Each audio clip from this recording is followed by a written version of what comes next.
Okay, I think we stalled long enough. I hope Hamilton Juan jumps on to cheerlead us later today. Definitely. What a great character. Guys, if you're just joining this live stream, make sure to hit that upvote button. I would really appreciate it. We have a very special guest joining us today. It's going to be a great show. Important topic, how to make a watch. There's a lot of people in the watch community trying to make watches, but nobody has done it better than this man, the myth, the legend, Bill Sanders, everybody. Welcome to the show. Hello, sir. Hey, it's been a minute. We last spoke at the Watches and Wonders, and here we are again on this very special occasion. And Sean, thank you so much for joining me today to chat with Bill on the making of a wristwatch. Thank you, Tim. It's an honor to be in the presence of Bill Sanders, one and only. A true legend. Bill, you're a modest guy. I'm just a watch fan. And I'll try not to make you uncomfortable, but we just had a surprise gentleman jump on before the stream, and he was expressing his appreciation for you and what you have provided for years, content for the rest of the watch lovers, just as yourself. So I don't want to make you any more uncomfortable, but all these sentiments are genuine. Oh, thanks, guys. 100%. Okay. Sean, you're gonna have your unboxing first. Well, actually, if you don't mind, what we'll do is we'll talk about a little bit about Etude One, and then since you're the one that started this whole thing, you were the nucleus that started this. But we'd like to share, and I'll tag along a little bit with you. But I think folks out there want to know the genesis, because as the articles have come out and it's been on YouTube, this is really the first time that a group of collectors got together and took on a project like this, and brought it to the end. And it's something that's ongoing. And again, you're the one that brought this about, and you were the, I don't know if anybody's seen the video out there, the crazy dancing man, and we were the followers. You were the guy out there dancing, and then you had a few followers that joined, and now after the Etude 2 and going to 3 and God knows how many more there are, the group is growing, and there are a lot of people that want to jump on. It just tells you how deep the passion goes, and again, if it wasn't for you, it wouldn't have happened. And it's such a joy, and I want to thank you for making yourself available to share this story and just have fun. And I hope everybody that's on watching it now, and whoever is going to jump on, I can tell you this: if I were on the other side and getting ready to watch this stream, this video, this content, go get yourself a glass of water, maybe pour some whiskey or coffee or tea or milk, and just sit back and enjoy, because there's a lot to learn from Bill, and he's a true passionate man of watches, and he's not into hype, and I'm ready to learn and enjoy this. Thank you, Bill, and thank you, Tim, for making this platform available for us. What a presentation, Sean. Thank you for that, Bill.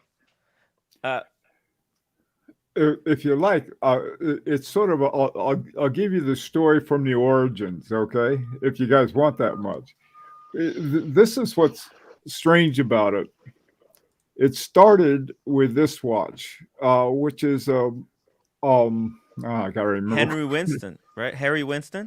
That's right. It's the Harry Winston Premier by Retrograde, and it's got its own story. But what happened with this watch, I'd gotten a hold one of the guys who's I guess knew from the High Horology Lounge, worked at Gerard Perregaux, And so I was talking to him, and this has a Gerard Perregaux movement in it, and he looked up all of the background for me, and it was great. But then there were these two bi-retrogrades, and no one was quite sure. And they said, well, they knew that Jean-Marc Wiederreck and who was the other one? Roger Dubuis were working together for Harry Winston. And so I thought, well, I'll contact Agenor, which was the name of the company that was Jean-Marc Wiederreck ran. And I got a hold of his son, who was now running it, and that's Nicholas Wiederreck. And I said, and I just wanted to find out about this, how, did they do it, and was it their movement? And he couldn't have been nicer. He sent me a copy of the specs on it with a little picture of what it looked like and everything. And so I thought that was really, really nice of him. And the thing was that there was a contact there. That was the big thing. And I think the important thing, and Sean, I think this he felt about all of us really, was that we were really interested in horology. We weren't out trying to make a fast buck. We weren't, and it's true, we were. we at least I did not, I'm a retired professor. We don't have enough sense to make money. We just sort of in it for, So anyway, so that was really how the first contact was made. And as it went along, I started finding out in 2007, Jean-Marc Wiederreck won the Watchmaker of the Year for the Grand Prix d'Horlogerie de Genève, and he was the first one that they gave that award to. And so I started finding out more and more about it, and this watch is the only one that I know of that the movement was totally made by Jean-Marc Wiederreck. That in the Agengraph as well, but this movement is it comes from, let me see, Pierre Arpels from Van Cleef and Arpels. Wow. In 1949, he wanted a gentleman's watch, and it was amazing. The guy there was a picture of it that the guy drew it on a napkin, and he said, "Okay, this is what it looks like." So he put a Piaget movement in it, and he had that for years. In 2013, I think it was 2013, right around 2013, they said, "Well, we're going to have to modernize it." And so to modernize it, what they wanted to do was to have dual time, for a dual time zone.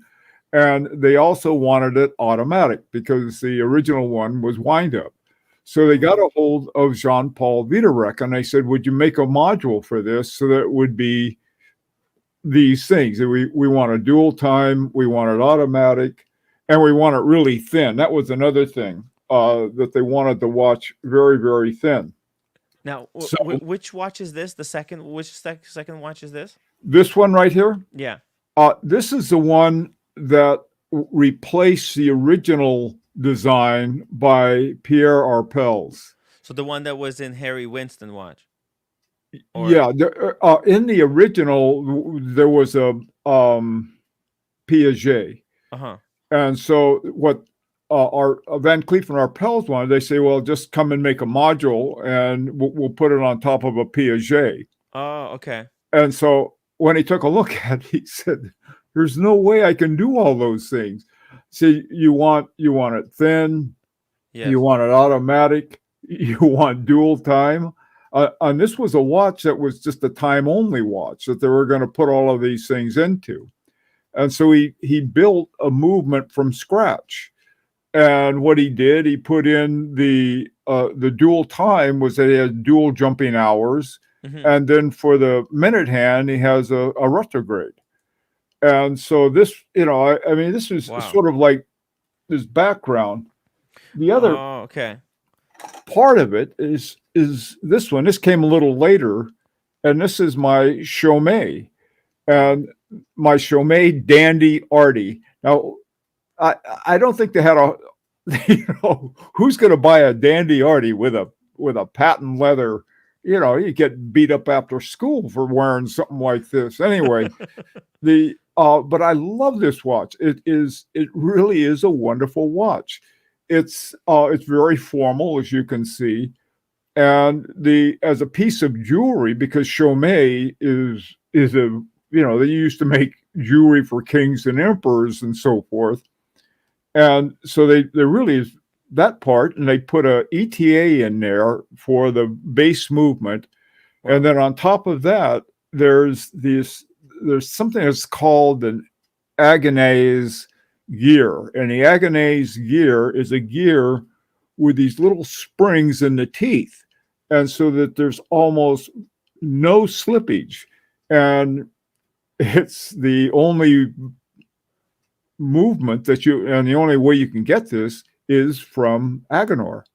Yeah, Tim, so Agenor made this move, took the ETA movement and modified. Yeah, the ETA is the basic running for the hour and minute, and then they have the thing about an eccentric second, or this was really a second hand, but they turned it into, see if you can see it. This is a Paris Ferris wheel. Oh, okay. And so it's like a running seconds. It doesn't tell you exactly the seconds, but it's just a visually. No, it just shows you. It's the thing about this is the smoothness of how that turns, because typically when you have a small second, have you ever seen a small second, especially one that's further away from the center? Have you ever noticed that every now and then there'll be a little jump in it? Right. There's a vibration, exactly. kind of a back feed. Exactly. And that was part of the problem that they had. And they wanted to, and the way Jean-Marc Viderec, they invented called Agenors, and it was the gear with the little springs in the teeth. Okay. Now, maybe I can show an image somewhere, because I know what you're talking about, but I'm not sure if the viewers know. So what Mr. Sanders refers to, so like how there's gears, right, and they're meshing together, right? So normally there would be quite a lot of play between these gears because they're solid. Now, what he has, there's special gears that have springs that expand, so that every time these gears are going against each other, they have perfect tension, from the time they engage to the time where they release each other. So and then it causes perfect smooth sweep. Right? There's no slip. I'm impressed. Then. Yeah, because I think I've seen the images. Yeah, Tim got it just right. Yeah. So anyway, by the time we contacted him, Sean, I think it was initially we contacted him 2021, which was sort of the tail end of the pandemic, and we've been thinking about that. Before that, though, we did something else. There was another person I had met, Marco Lang of Langenheim, Marco Lang. And somehow I found out about his dad's work. That's another story that's just fascinating, because he was born his dad was born in 1948. And during that time, and that was before the reunification of Germany, and it was a very strict time for sort of the communist ideology, is that you could not be a watchmaker if your father was a watchmaker. And so, or your mother, I guess, too. And so what he had to do, he ended up working in restoring the Dresden Museum with all of the mechanical elements there in that. And of course, he became, quite a very good watchmaker. Wow. Later on, after the reunification, he went to work for Allanga and for I'm trying to think. Um, Starts with a T, a German watch company. The name is German watch brand starting with the letter T. Can somebody in the chat help us out? I know Nomos, a German brand, but that's with an N. We're looking yeah, for a T. well, anyway, they had they made a I think they had he made a chime, one of the chime Mm-hmm. watches for them. Mm-hmm. Anyway, so I mean, he really was doing some great stuff. I went to visit Marco Lang. Now he was starting his own business, his own stuff, and Mm-hmm. so I went to see him, and we were talking about. And he wanted to know what he could do because his watch wasn't selling. So I said, "Why don't you do this? Why don't you loan us? If you loan me one of your watches, I'll Mm-hmm. pass it around to 12 guys, and we'll each keep it for a month and talk about it on our social media pages." Yeah. And so I said, "Okay." Spread the word. Spread the love. Yeah. Well, I got the idea. I tell you where I got the idea was really Christine Hutter had done that Huh. with Red Bar, Huh. and Shout out to so Christine Hutter. yeah, Hey, I'm yeah. wearing a Maurice Grossman, Oh, right? She's now at the Maurice Grossman. that's I just got one of those. They're fabulous watches. They really are. I love Moritz Grossman. Uh, Really? yeah, Wow. Okay, look at this. Because also Humble Pine in the chat, he also has a Maurice Grossman. Congratulations. Look, Maurice Grossman is picking up. Guys, don't sleep on this brand. Sorry, please continue, sir. By the way, the brand, watch brand, somebody also put in the chat, was it Totima or there's also, Tutima. That's it. yeah, yeah, Tutima. That was it. yeah, Yeah. And yeah. he was sort of the mentor for Tutima. So thank you. Uh-huh. Um, Totima. anyway, okay, so that was anyway. So these are, but the thing was that the core of the group was Mhm. these 12 people. Actually, it turned out to be 13. So there were 13 guys. We took a $22,000 watch and passed it around to us, and there wasn't a thing wrong with it. When Wow. we finally got it back, and it went into the pandemic, the time of the pandemic, when we Yes. got it back, somebody had bought it, wanted it, so we sent it back to One of the 13, the original 13 yeah, no, samurais. all of the 13. I sent it back to Rolf Lang, Uh-huh. and he sold it. So it was sort of a fun thing to do, but Yeah. it was those 13 people, and I thought, that now you probably know of the famous pretentious watchmakers. That was my. You don't know about the pretentious watchmakers? Give us the names. Which are the famous pretentious? FP Jorn. What Oh kind of? no no no No, no no. no no no! They More no, we pretentious, less would not pretentious. allow FP Jorn or anybody with a modicum of talent in pretentious watchmakers. Yes. Pretentious watchmakers are a bunch of guys like me who have no skills but like to make their own watches.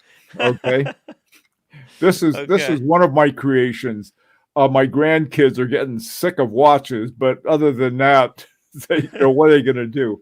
And this is our I think we call it the faux brigade. We have a brigade, and it's an enamel brigade dial. We have brigade numbers and brigade hands, and we got them all from AliExpress, all of the parts from them. And Uh-huh. so anyway, that was so I thought, well, so it was you'd be surprised how much you actually can learn about watches when you make one. And so that was you also realize the limits of your talent. And ours were very limited. I That's think why. people who haven't tried making a watch don't have no clue how difficult it actually is, because And well, you have to bring so many people with different talents together to make a watch, right? You have to have a case maker, a movement maker, a dial maker, a hands maker, a strap, a buckle, everything. It has to match up and work cohesively together, but it's not, you can't get the same person to do it. So you have to organize all these people. It's just absolute pain. Nah, you have no idea. You're absolutely right, Tim. I mean, it's like none of us had drinking problems when we began this project. And by the way, Bill had perfectly black hair on his face. Yeah. I had a black beard at the time too. Yeah. By the way, Daniel Katz, thank you so much for the super chat. I'll try not to sleeper on the brand. Mr. Daniel, he's a huge fan of independent watchmakers. Maybe he'll join us on the stream. He could be a great contributor to this discussion. He's also a huge fan of yours, Bill. Oh, hey, here he is. He's here. Daniel. Oh, hey. Hey, can you believe it? We got Bill Sanders. We got Sean on the show. We're talking about the watch that Bill has able to put together. You know, he got all these stubborn people to come together on one single project. Yeah. And include Clyde, who I consider a friend. The rancher. Yeah, the rancher come back. The rancher. Yes. Also, Brian is on the is on the chat too. So Brian also got one, correct? OG 50 or 51, OG 51 group for the Etude One. So yeah. But Daniel, so Mr. Sanders was telling us so far about how he first it started with 13 collectors who were in the group who wanted to see this watch that was made by Jean-Paul. Maybe you can correct me, right? It was by Jean-Marc Viderac. Jean-Paul Viderac or Jean-Marc Viderac? I got two, so I don't know. Just go with Jean Viderac. Jean Viderac. Yeah. So it's Jean-Marc Viderac. Okay. Jean-Marc Viderac. For some reason, I put Paul Viderac. Jean-Marc Viderac. So it was a creation of Jean-Marc Viderac, and you guys took it, passed it around during COVID. I'm sorry, Tim. No, that was the one we did that with. Ralph Lang's watch. Oh, Ralph Lang's. Okay, yeah, so you we had did that with that, and once we had done that, we had this core. Yes. You know, we didn't know if we could pass it around and suddenly it would disappear because we passed it through all the way from Connecticut, all the way to California, to all over the country, Oklahoma, all over the place. So these were the people who were these were the people who sort of made up the core, and we thought, we could do this, maybe we could do this other thing. We tried it first in 2021, which was sort of we tried to get started then and we couldn't, so we finally did get started in 2022. The thing at the time when we started, the what we didn't know was legendary. Mm-hmm. We thought we knew a lot. We didn't know anything. And so, but we were very willing to learn. What we did, we looked for people who we knew about. We knew about Kari Voutilainen, and so we went to Voutilainen and Caton for the case makers. Mm-hmm. We had seen,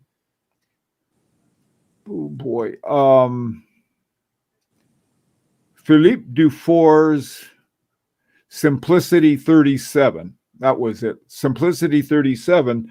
And on the thing it said, made by Metalim.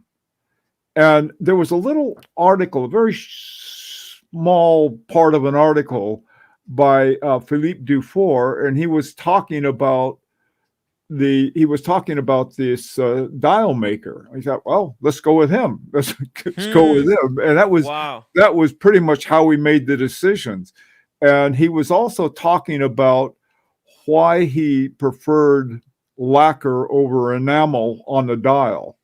It had to do with all kinds of things, including the fact that I don't know if you've worked with enamel, but it can be very tricky. And Well, so you end up with several different enamels. my conjecture is that with enamel, you've got to, bake it just right. Or if it just one thing off, then you got to do it over again or something. Yeah. And Exactly. I'm not sure about the lacquer. It's more like painting it on. This is pretty much what DeFore was saying too. He's saying, why use it? It's heavier, it adds weight, and if it's done correctly with lacquer. And so we figured, well, he knows what he's talking about. we knew we didn't, and so we just went to the people who we knew about. Now the final one was the hands. There was an article years ago. I had a Patek Philippe Calatrava, and one of the best things about having a Patek Philippe is that you get a subscription to their magazine. Oh. And so you got magazines, I don't know, once every quarter or something like that. And they're beautiful magazines. Well, one of them that happened to be in French had this big article about watch hands. Uh-huh. And it talked about Fiedler, as Fiedler being the premier watch hand maker in Switzerland. So that's who we asked to do our watch hands. And for a designer, the Nicholas Viderek said, well, hey, I know this guy, Matthew, he's pretty good. And that was how we ended up with it. So that was, and the rest of it was nine of teeth and crying and cussing. What, and we finally got it done. My curiosity is, my question would be here that let's go with the hand. Just for example, it could be every part of the chain of development. When I asked this question, the hand maker didn't turn you down at all. He said, sure, because sometimes certain companies say, well, who are you? You're not an established company. Yeah. Do you ever have that problem is what I'm asking. Yeah. Yeah, that's a good question. And correct me if I'm wrong. Two things on that. When we came along in 2022, I guess, they were still recovering from the pandemic, and a lot of people needed business. And so that's one thing. The other thing, we were connected at the base with Agenor.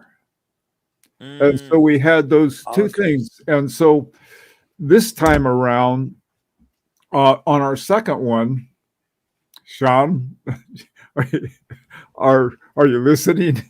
Yes. On our second one, we thought we knew everything again because of the first one, and we didn't. There were more surprises. And the other thing too, this was we were very good at this, at making wrong turns. It's sort of like somebody lost in a city without a GPS, and we'd go one place and something would go off kilter or something would happen, and we'd go back and do it again. And it was a matter sort of keeping our eye on the ball. Now we had 100 people. Well, the first time around we had 50 people. We were hoping to get 20. Wow. And then we ended up with 50, and then we had 70 watches. And so I think once people saw that we could do this, now the motivation behind it was very clear. We couldn't afford these watches that were made at this level. There was no way that we could afford it. And we figured, well, this is the way that we could, because they're going up 40, 50,000, now they're over $100,000. And so we figured, well, let's give it a try. And the idea was, just imagine if just drawing a parallel line with automobiles, and just imagine you dream of a car, different parts from Bentley, Mercedes, BMW, Rolls Royce, Porsche, and all that, but you're on a beer budget and you're putting it together. And and that was the beauty of it. And by the way, these roadblocks that we hit, and it's easier for me to say because Bill is the one that took the brunt of these roadblocks, but it's part of the fun of the project, right? That resistance, those bump, give it some excitement, and it's at times, of course, it was very frustrating. We started with 50 people, now 100 people. Everybody has their own idea what they want to go through, and I have to hand it to Bill. Bill has been very patient. I mean, he's a professor, he's a teacher, so he has that high level of patience. But even for Bill, at times, his patience, he would hit the limit, but it all came together. And going back to the question you asked, Daniel, it was the timing. It was right after COVID, so here was this window of opportunity. And also the fact that Bill said was, you bring some manufacturer, watch movement manufacturer that is very respected, Right. then that opens up doors, or at least has ears that are willing to listen. And that's what happened. Things have to line up. But I can tell you this from somebody that was fortunate enough to be exposed to the opportunity and jumped on the bus. It has been a wonderful process, a learning process, and I wish I hope for this to keep on going, because I have the first watch and the second watch, Bill, and we can talk about the details of it. Even though the case is the same, just the level of the differences, nuances in the different finishes, it just brings different angles to the case. There are details with the second one that I missed on the first case that I'll be touching on, and it's just a joy. It's just amazing. And again, Bill, I want to thank you for making this thing possible. Can I address, Sean, the first case Yeah. and the second case? Yeah. When we meet, can I try them on for 2 minutes? Absolutely, more than that. You have to come to Watch Time, New York, Daniel. Oh, shoot. That's in November, October, maybe. We'll see. Yes, it's October, I think. Yeah. Okay. And Yeah, Bill, I'll you're be going there to this be year. at Watch Time, New York this year as well. Who, me? Yeah. Oh yeah. It's really funny. It's near our daughter's birthday, and she lives in New York. Oh, And so what we go there is that's how come I can only go Friday night. So if you go, that's the best night. right, and that's the reason I like going Friday night also is because there's a smaller crowd, there's free booze. That was, we gotta watch out for that, and food and everything. It's a party, it's a cocktail party. But as the last couple times, it's been one of the best parts has been where you saw me this last time, Tim. My wife and I went up there just to get started, and all of a sudden, all of the guys who they all of a sudden were there. All the Etude guys, yes. Yeah, and we never left.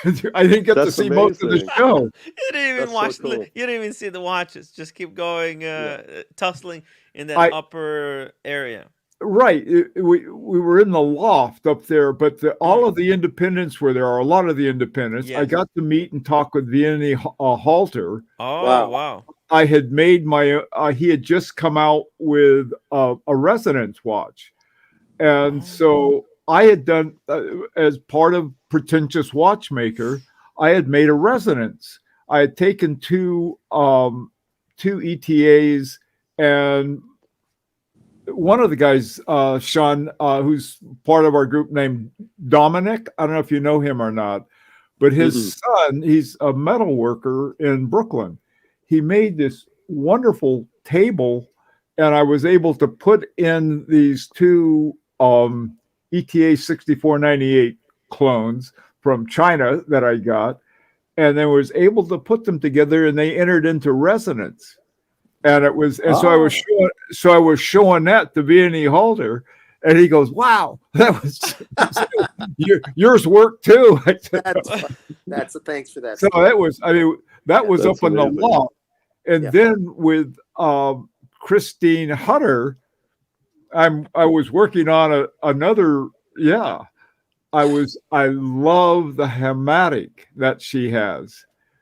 That has the hammer instead of the rotor for the Yeah, automatic. the pendulum, like a pendulum thing system. Yeah, Yeah. it's called a hamatic. I'm seeing if I can work up a deal so that some of the Larique guys can work in something to get that movement, and then we'll have it Oh. put together. Because I mean, that's one of those $40,000-$50,000 watches that we can't Yes. afford.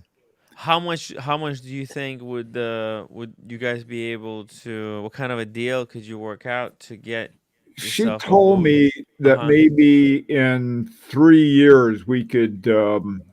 Uh-huh. So in October it'll be 2 years. So I'm working Wow, on. look at that. That's beautiful. Wow. Wow, that's pretty. Yeah, that's the now that movement is, when I saw that, it just blew me away. Hmm. And because it does two things. Well, it's automatic, but it's without a rotor, but you can really see the movement in that.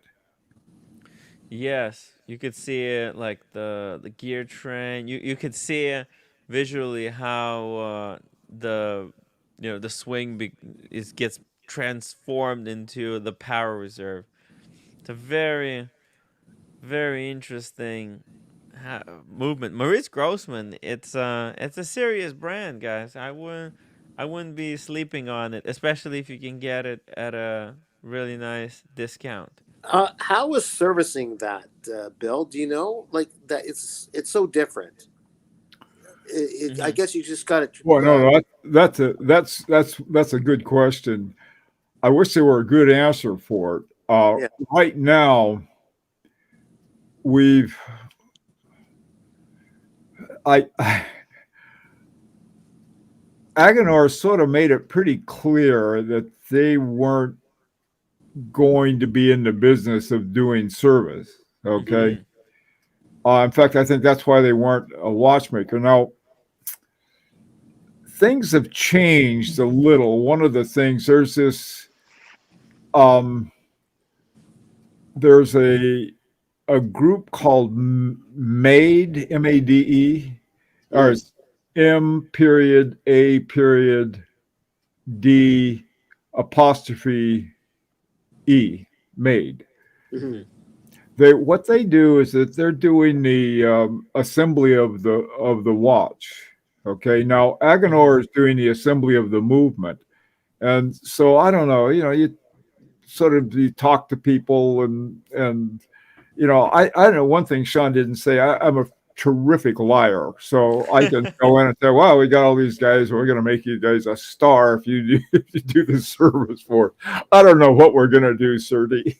Well, I guess if you're about to pull the trigger, you can just when I say you, us in the plural.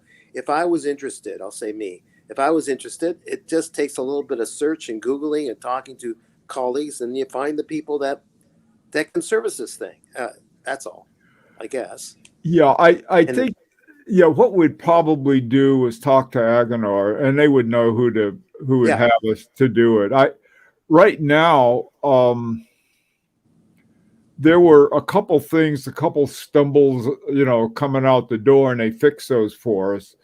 mm, And both of my watches have been perfect. I mean, this one, and knock on wood, the second one will be. We'll see about that. Now, did anybody have any issues? I mean, did Agenor say so Agenor said can they fix these movements, or is it only those Maurice Grossman movements that they can't work on? Well, we had a change on our first watch. Agenor's never produced a watch. They're strictly movement makers. Movement makers. Yeah. And so, actually, this watch, the one that Sean and I have, it was literally the only watch that Agenor ever assembled. So Oh. what they did was that there's this company called Made, and Okay. a guy named Sebastian Moudet, Mounet. My French is even worse than my English. So he does all of the assembly. He also does quality control too, which is fantastic. Wow. The quality control, that his major concern is the movement, the quality control is handled by Agenor. But then to put the pieces together, when he gets the different pieces, he's the guy who calls the shots on the quality. And if they're not done right, they're sent back. Wow. And there were some delays with some of the parts that we got on the second one, correct? Did he pointed out some of the issues, correct? With the hands? Oh, the hands? Yeah. Oh, that's with Fiedler. Yeah. Isabel, what's her name? Chassier, Isabel. Yeah, Isabel. Yeah. We're on a first name basis. She's the CEO of Fiedler. Chilier. Yeah, Isabel Chilier. You know what happened, Sean? Owen did a book. We have one of our Irish members, a guy named Owen O'Connor, great guy. And that's the other thing. We really do have a good crew. We got all different kind, and we don't always agree, and they got to put up with me. And so, we have this going along. And so what Owen did, he made a book. So he's got this really neat coffee table book that he did. And I guess the Vita Rex had it. And so Isabel Chilier was there, and she saw it, and she said, "Oh, what a wonderful book." Because that's another thing, too, that we've done. We have given credit to everybody who worked on our watch. We gave credit to the watchmaker, naturally that, but we gave it to the case maker, the dial maker, the hand maker, the band maker, everybody. I mean, most of the time you see this thing, we did it all ourselves. That's great. Who's the dial maker? Sorry, I that's a bad habit of mine interrupting, but who was the dial maker? Metalin was originally. Oh, that's right. First okay. one. Okay. And somebody else for second one. Yeah. Okay. Oh, by the way, I never did finish my Patek Philippe story about the. They have a French version, and in the French version, they're talking about what great hands that Fiedler makes.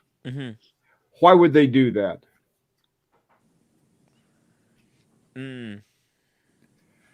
Since they make everything in-house, why would they have this great article saying, "Well, here are these hands. They just make these fantastic hands." And this is, I say, is slowly. I'm not quite as fast as I used to be, but it finally dawned on me. Maybe these other watches weren't totally made by only people who were somehow related by marriage, or something. Maybe somebody outside of it has these fabulous hands or this fabulous this. See, this is the other thing. This is the same thing that Philippe Dufour did. He gave credit to the dial maker. In fact, on the dial of the Simplicity, it says Metalin. And that's how we found out about it. And that's why also on our watch we decided to have the case and the dial have the maker's name on it. Yeah. What's wrong with that? Come to think of it, that everyone gets credit. It's the team. It's the crew.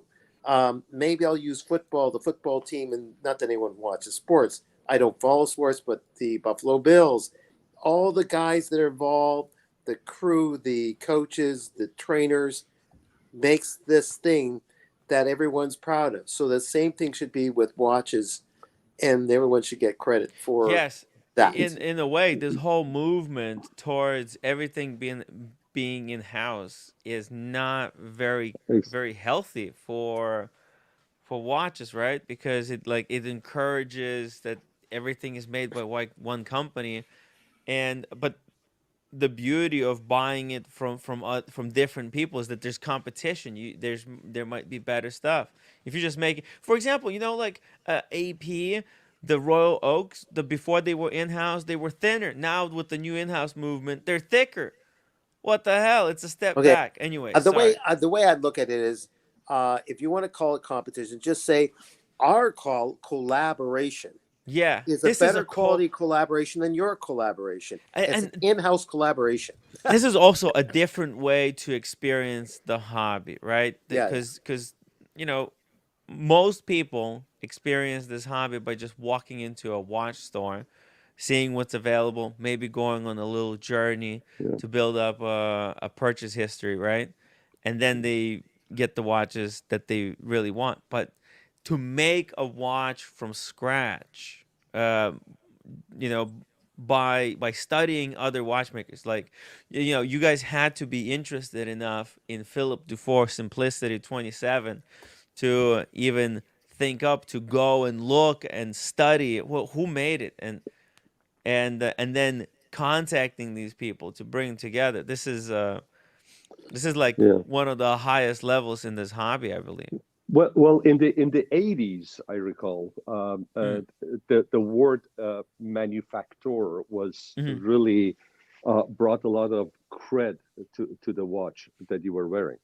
And Gerard Perregaux was one of the few watchmakers that claimed to be a true manufacturer. Everything was done in-house. And this is after the quartz debacle, where a The lot of the quartz crisis. watchmakers, Hmm. yeah, the crisis that a lot of the watchmakers went out of business, and there were those that they were still making manual movements, and they survived. And so if somebody's, and a lot of them, I guess, for just economics, were sharing movements and parts and all that. So there were few that were I don't know if they were 100% through manufacturers, but that was the thing, and they could probably justify asking more money, or brought some certain sense of prestige.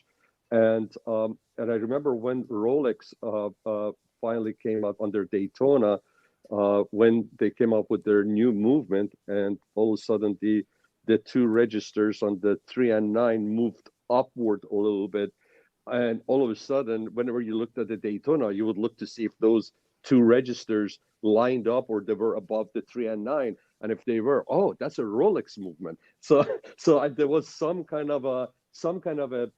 it was a little bit like a feather on the cap. But another reason that probably, if you have great dial maker, or you have a great case maker, to me, it would be great to have it. But maybe some of these watchmakers are, maybe some of the brands that they're working with, maybe they don't have that name with the dial maker or the case maker. Maybe that's another reason. But I'm with you. As a collector, I would like to know who's making the case or the dial, and it's a good thing. But to me, it's not the end of it. It doesn't kill it if it doesn't have a name, but it would be good to know. As far as one more thing I want to just touch on, this is the movement is unique to us. All right, the 6801 is unique to Lyric, and that was something that Bill worked on, and that was again, that was really an interesting thing. And Bill, if you don't mind, let's talk about the importance of the designer and what a designer does for not just for the beauty and aesthetics, but for the overall process of bringing this project from beginning to the end, and minimizing the hurdles and the pains that you'll have. If you don't mind, can you touch on that?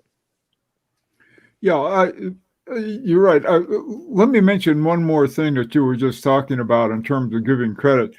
I think my car, I'm not sure, but they say it's got like a Bose sound system or speaker Correct. system, or it's got Yes. some other Correct. kind of thing like that. Correct. And I see the same thing for the watch. By the way, too, the Agenor movement, ours has a Strawman hairspring. Now that was important because nobody makes better hairsprings than Strawman, which is part of the H. Moser, their precision engineering, which is their brain part.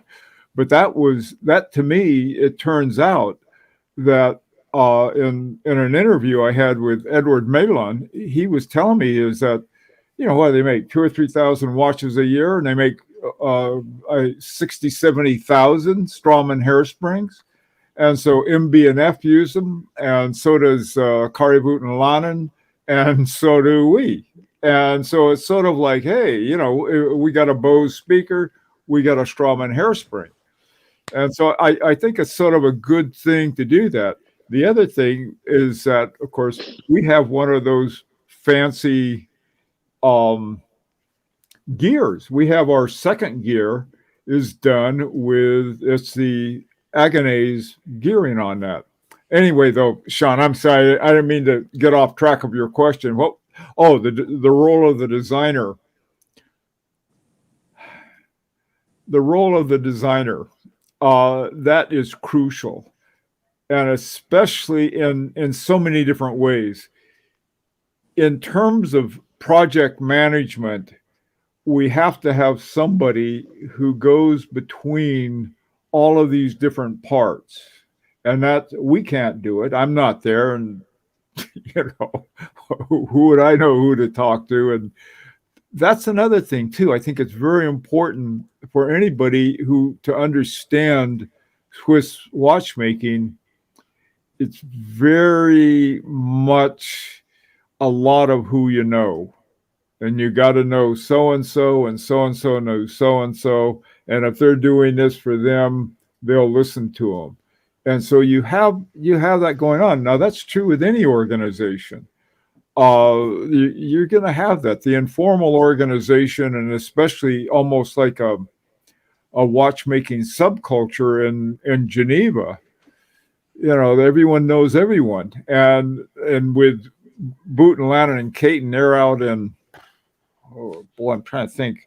They're not. Is it Liloc that they're in? The town of Liloc. Okay. Right? Also, who is there is our shipping guy, who is also our. Oh, this. I don't want to get too much into the economics of it, but he's also the guy who is our Swiss financial representative. And by we had to have a Swiss financial representative so that we get our VAT back for things that aren't sold in Switzerland. Oh. And so it's like when we get a bill from an invoice from Voutilainen and Caton for our case, we also get the VAT. But because the VAT, because it's being shipped to Agenor, or where the guys Sebastian Monet is assembling them. And so you have all of these different parts that are going together within Switzerland where there's VAT. And what our Swiss financial manager does is help us get that VAT returned. Oh, good. Boy, that's a little tricky stuff that if I was doing this, Tim, how forgetful I am, I wouldn't have looked into that. I couldn't be bothered. I would just say, we'll just eat the VAT. I can't be. Yeah, good for you, Bill. The bureaucracy, Bill, the bureaucracy, all the bills, Yeah, that's the pay. That's important, though. You gotta, we have put in this latest watch, we have over $1 million. I mean, it's not wow. This is a substantial deal. Not for us, for the Swiss, I think it's chump change, but for us, it's like if that's 20%, we're talking $200,000 here, right? Like if how much Say is it the again. VAT in Switzerland? Oh, yeah. Well, when you add all of that VAT together, yeah, we're talking about a nice piece of change. And Yeah. what we can use that money for when we get it That back, could make the watch 2,000 cheaper for everybody, right? Or whatever. yeah. Well, it's never easy. Yeah. We have we're trying to predict how much something's going to cost, Right. plus the exchange rate, because the exchange rate changes, and that's thousands of dollars between the Right. dollar and the Swiss franc. And I was just trying to do like a quick math. If you spend over $1 million into the parts and labor and the like materials, and yeah, then VAT, I thought UK VAT was 20%, but Switzerland could be different. So like Switzerland right now is Is it 15 or? no, it's 15? 8.1. Oh, 8.1. Oh, Well, Yeah, but that's still. last year it was 7.7. But then right across the border in Germany and France, they're in the EU, and it's Yeah. what, 20%, something like that. Oh, yeah. So So this is I mean, we're talking substantial sum here. It's not just change. Humble Pine, thank you so much for the $20 super chat. Great guest, Bill Sanders, and the panel, Sean and Daniel. Tim is okay too. Oh Thank you my so much. goodness. He's your Humble Pine. biggest fan. He's your He's biggest great. fan. Humble Pine, great guy. And Dr. Bob's Nightmare, thank you so much for $20 super chat. Says Tim is working hard behind the scenes to bring great content. Go team. Thank you. Mr. Sanders, it's great to have you here to 100%. explain the behind the scenes workings of and the headaches of making your own wristwatch at a quality of an independent watchmaker, but for a price of a steel Rolex But base model. again, Bill, you had someone was smartly done to handle the crunching of the numbers for the parts and the VAT and figuring all that out for you, I guess. No, I think he handled it himself. Or did you have to do it yourself? I think he had to do it himself. did I mention the acquired drinking problem? No, I have. It's really funny. For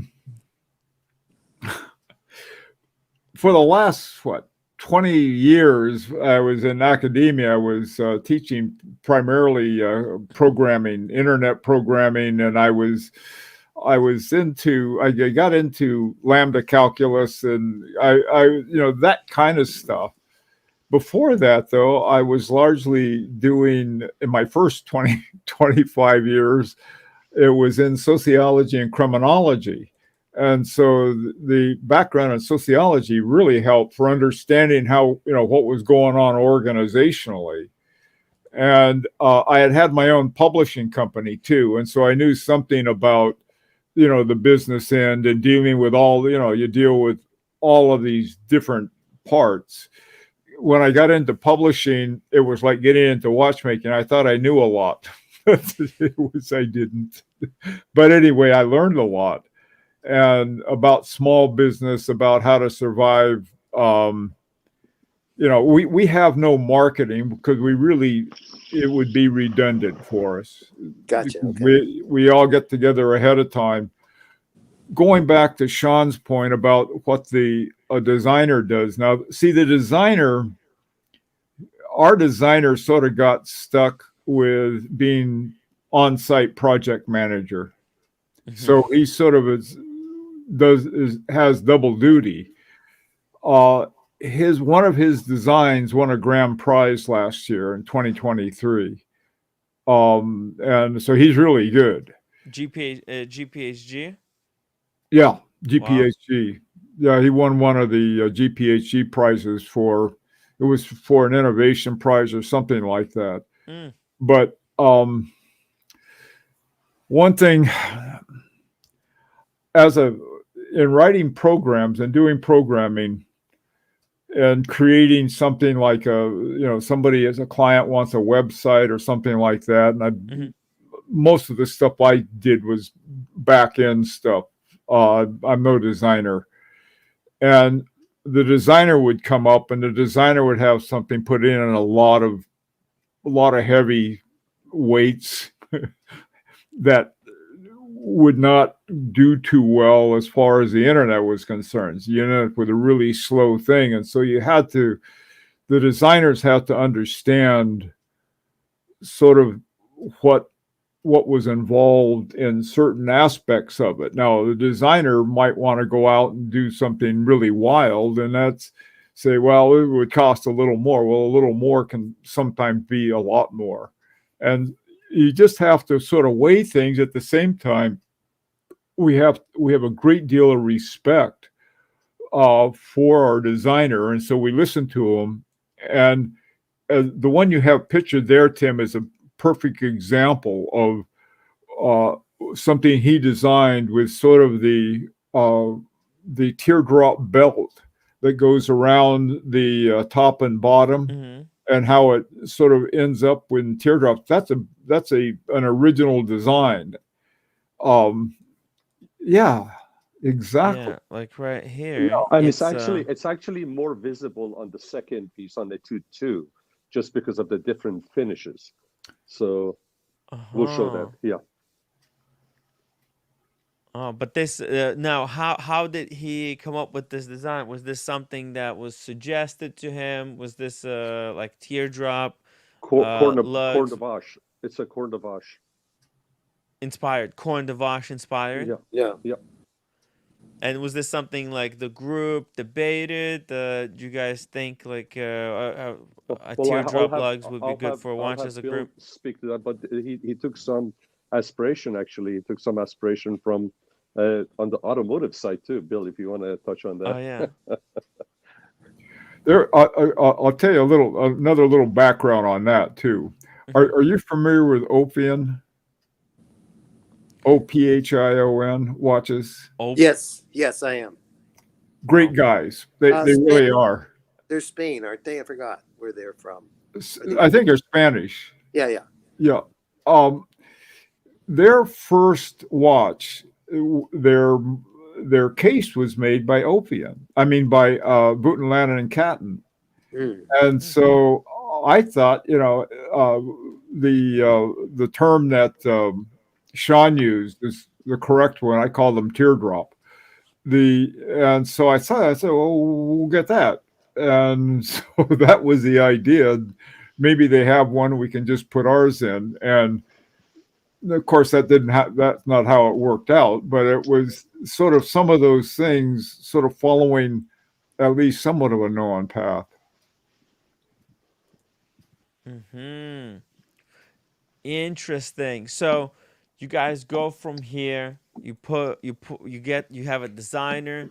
You have all these different manufacturers, and then now the most difficult part: how do you put it together? What happens when something is late? What happens if one of the shipments doesn't make it? I mean, did everything arrive on time, or was there any like delays? And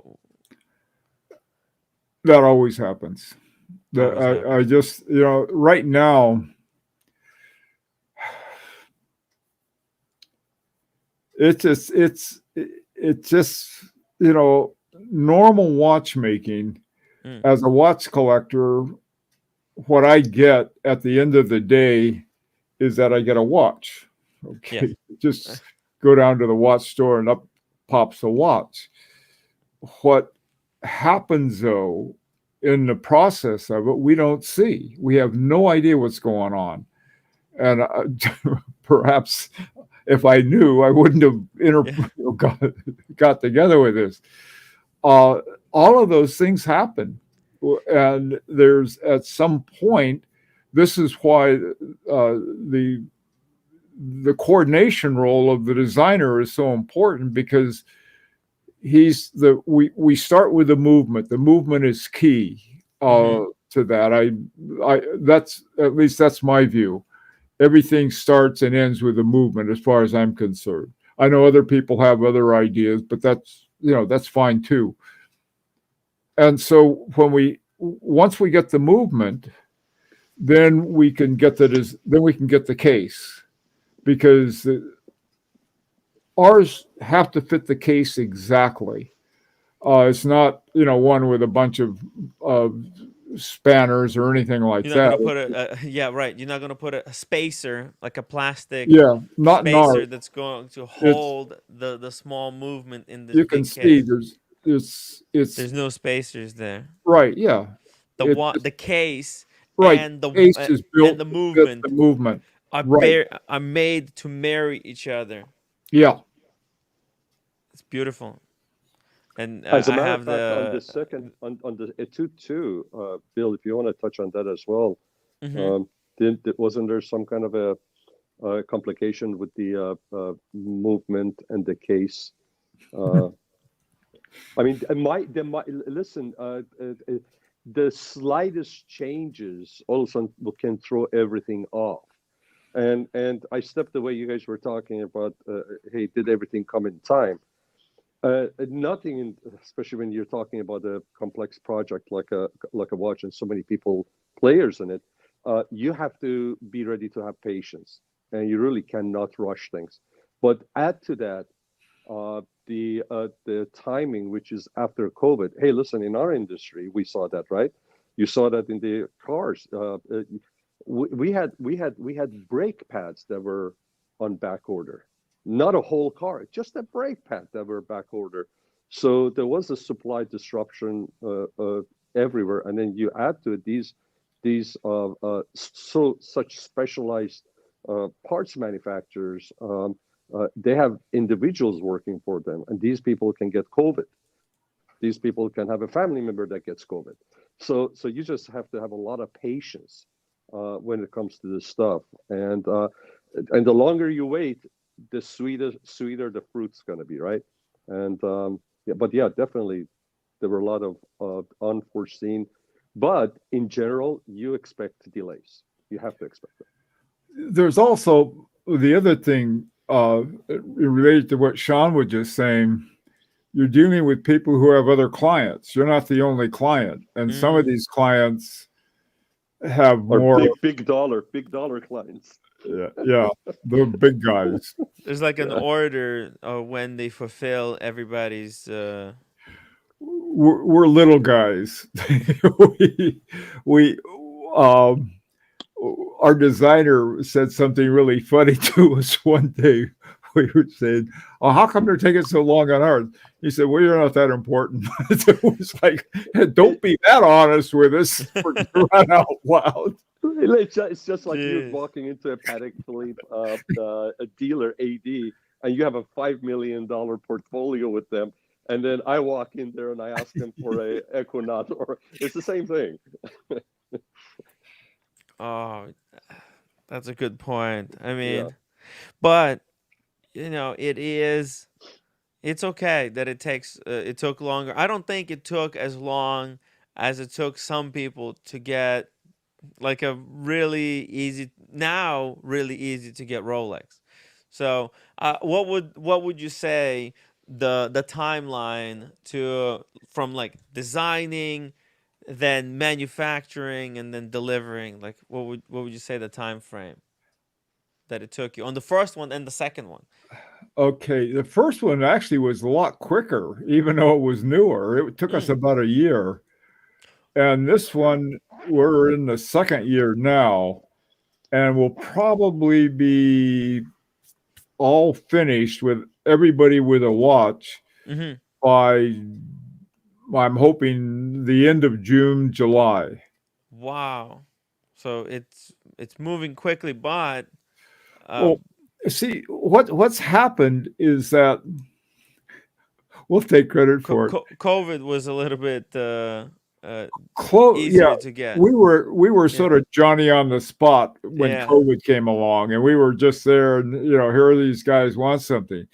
But what's happened is that I think there's certain parts of people who value watches are discovering that there are certain brands that use Agenor parts to it. And so Agenor has suddenly gotten a lot more business that they have to deal with. uh, part of a hunk of Agenor was bought by H. Moser. But Oh. you also they have when when I talk to them, they're talking about a lineup that is just of all of these top watchmakers, Wow. MB&F, Hermes, uh, Wow. Fabergé, and the thing is, don't underestimate the just the total clout of brands like Fabergé, Van Cleef and Arpels. Van Cleef and Arpels, and their latest one, they may have become victims of Val Fleurier because their masters Uh-huh. have told them, okay, we're tired of you guys winning nothing but awards because of all of the stuff that Agenor. We want our guy to do it too. So, but that's okay with us because, and like I said, Agenor is getting busier and busier because they're the only ones that can, for example, that the gear, the Agonese gear, they're the only ones that can sell it. Uh-huh. The same is true with the chronograph, the Agonese chronograph that's like very popular. So, you know, Wow. anyway.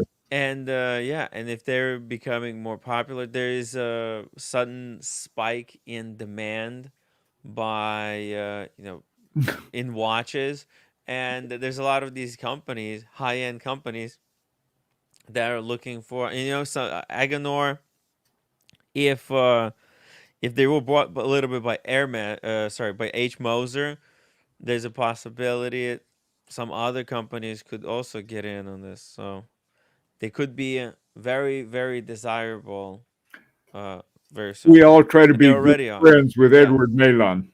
Yeah. There you go. But I I hope that when Agenor becomes big fish, when they become this masters of movements, that they still should fulfill orders for you guys, so that you can keep doing this partnership because you were there with them from the beginning. It would be right. It would be I tell you something. Our number three yeah. is that's what we just started working on, and that's going to be really different. Aha. Uh, that's going to have that's our called Air Zulu. Now that's It. French. Aha. Air is the French for hour, and it's spelled Heure. Aha. It's the only thing I could pronounce too in French, so that was another good reason to Air. that. And it's going to be. I used to be a pilot, and so we used to fly on Zulu time. Mm. And Dyke, I want to just a quick break to say a compliment, an extra compliment to Bill. He's lived the lives, Jim, of about 7 people, it seems like.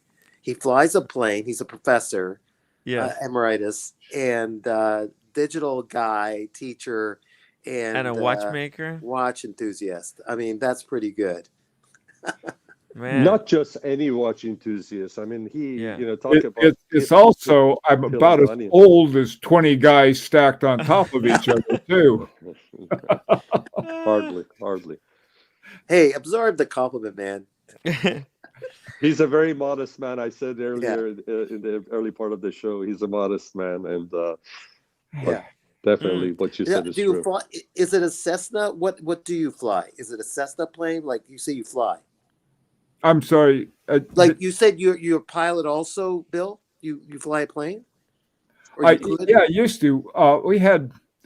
Oh, that's another story. But anyway, you guys have had enough stories. It was Oh, we love basically stories this. here. I read an article in the Wall Street Journal Yeah, about this new technology. yeah. Called my agent, said, "Hey, I want to do a book on that." He signed up a book, took the first royalty check from that, and bought an airplane. That's the story. I Wow. like it. Yeah, yeah, Jeez. It was. There used to be a guy who would come on my streams. He was learning how to fly. He was flying with a Speedmaster. Really cool we guy. had I tell you, I love flying. I enjoyed it. I'm glad I don't do it anymore. Yeah. It just, we used to fly down to, I belonged to a group called Flying Samaritans and another group called Liga. And we had these clinics down in Mexico. And we'd fly into these dirt fields. And there was this one that had sort of was on the beach in Baja. I tell you, that was, once we got the nurses and the doctors and the interpreters and stuff there wasn't anything for pilots to do, just sort of hang out. And, they let us hand out vitamins. They didn't give us anything other, deadly to do. There was this one time we were in, this part of our thing, this is over also in Sinaloa. And that was that we were right in the middle of the drug cartel during the late 80s, early 90s.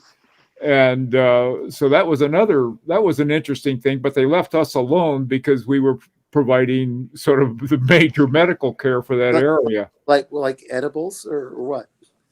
Yeah. Cocaine, I think.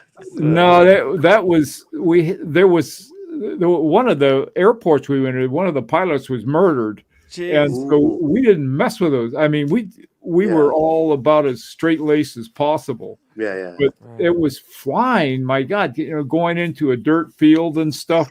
We went this one, you're going in, you're landing on short final, there's a cow. So you got to fly over the cow. Bill, can I ask you a question?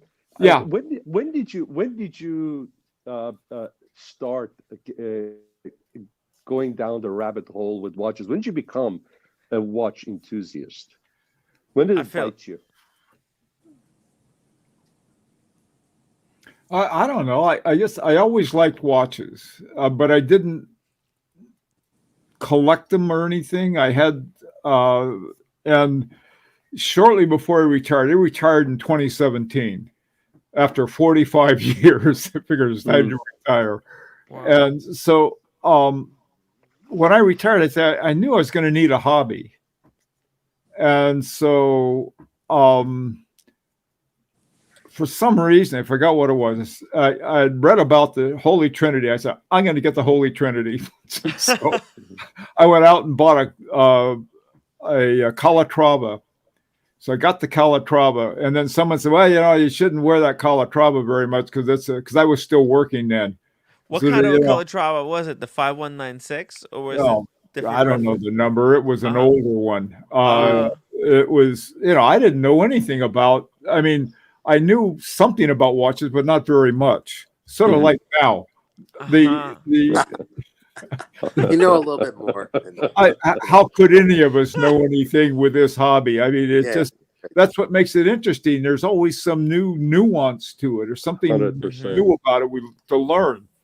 Yeah. But so that was about, I would say around 2014, since it's been about 10 years that I've really been into it. Yeah. You know the old line, the more you know you don't know. Exactly. 100%. Bill, let me ask you a question. Since you brought the three big Swiss watch manufacturers, and I don't know if do you have an AP? Oh, what? AP, Automotive. Have you tried that? AP, Automotive. So, Bill, Automotive. Yes. Yeah. You want the story about that? Yes, I do, and I want to transition into this because I want to see if because I believe you've had Vacheron Constantins in the past, and obviously you've had Patek Philippe's. After you tell us what you want to tell us, I want to see, in your opinion, if you have a favorite among the three, and if you do, why is that? I like all of them. Okay, I used to really like Patek Philippe, but I don't, not anymore. I wouldn't buy one. I wouldn't buy one. After 2009, they are dead to me. What happened? Without telling those, it has something to do. They started with stuffing them with silicone hairsprings. It has nothing to do with augmentation. It has, but it's silicone. I mean, so does Swatch. I mean, what company do you keep? Here you keep watches with faces of Hello Kitty on them with something that's supposed to be a big status symbol. Okay. What do they have in common? Lots, because they can't adjust their hairspring. So silicone hairspring cannot be adjusted. No, you replace them. You just So replace. At this point, Yeah, Patek you Philippe do. is out. How about the other two? You know, Are the ju- other two? just really quickly, I want to point out that there was somebody at the beginning of the show who was asking a Yes. question whether Bill Sanders, whether you like hairsprings, and I didn't know what that was, but now I understand. This is Yeah. a beef that you Yeah. have. I get asked that question at least once every time, and every time I explain it to them, it's just like, I'm one of them. I'm one oh, of yeah, those okay. that emailed him. And- It Bill, keeps what's- coming back. Yeah. I mean, there's I mean, you can't. If you put in a silicone hairspring, you improve. You solve the problem with magnetization. Mhm. You solve the problem with heat and cold. Really? You do all of these wonderful things. Wow. You make it just like a quartz watch almost. You know. Ooh. So what Bill is saying, my brigade. I think. Well, I mean, 27 there's is like, nothing left. On the other hand, you take this is, and I'm going to say something really nice about Rolex. So hold on to your hat. Rolex had a choice to stick with their parachrome hairspring that's made out of niobium and zirconium, or they were one of the triumvirate that went for the silicon. Okay, so they could have either one. But they decided on all of their men's watches, with the exception, I guess, of the new 1901 or whatever they call it, they 1908. had the parachrome hairsprings. Now, if I had one watch that I wanted to wear all the time, and I didn't have my my iPad that I set it with, or my iPhone there you go, I set it with my iPhone. But is that, on the other hand, then you have the Straumann hairspring and you have the parachrome hairspring that solve the problem and allow for the adjustment of both the frequency and the beat. And so that's what I like about, I mean, and it's also, I mean, you ought to see Roger Smith take off on him. He's got like, he goes crazy when you talk about him. Yeah. That's why I like Roger Smith. Anyway, I asked Kari Butenlanen, would he ever do it? And he looked at me like I was asking him, you know, would he use plastic parts? That's what kills me. They were just horrified. Like the ladies at the flower shop, you know, that just are the flower club that say, well, you can't say that. You can't do that. With the plastic was in the Powermatic 80. They put plastic in, and they were screaming about that. Plastic has the same physical properties in the sense of functionality as a metal or gold plate. What's the difference?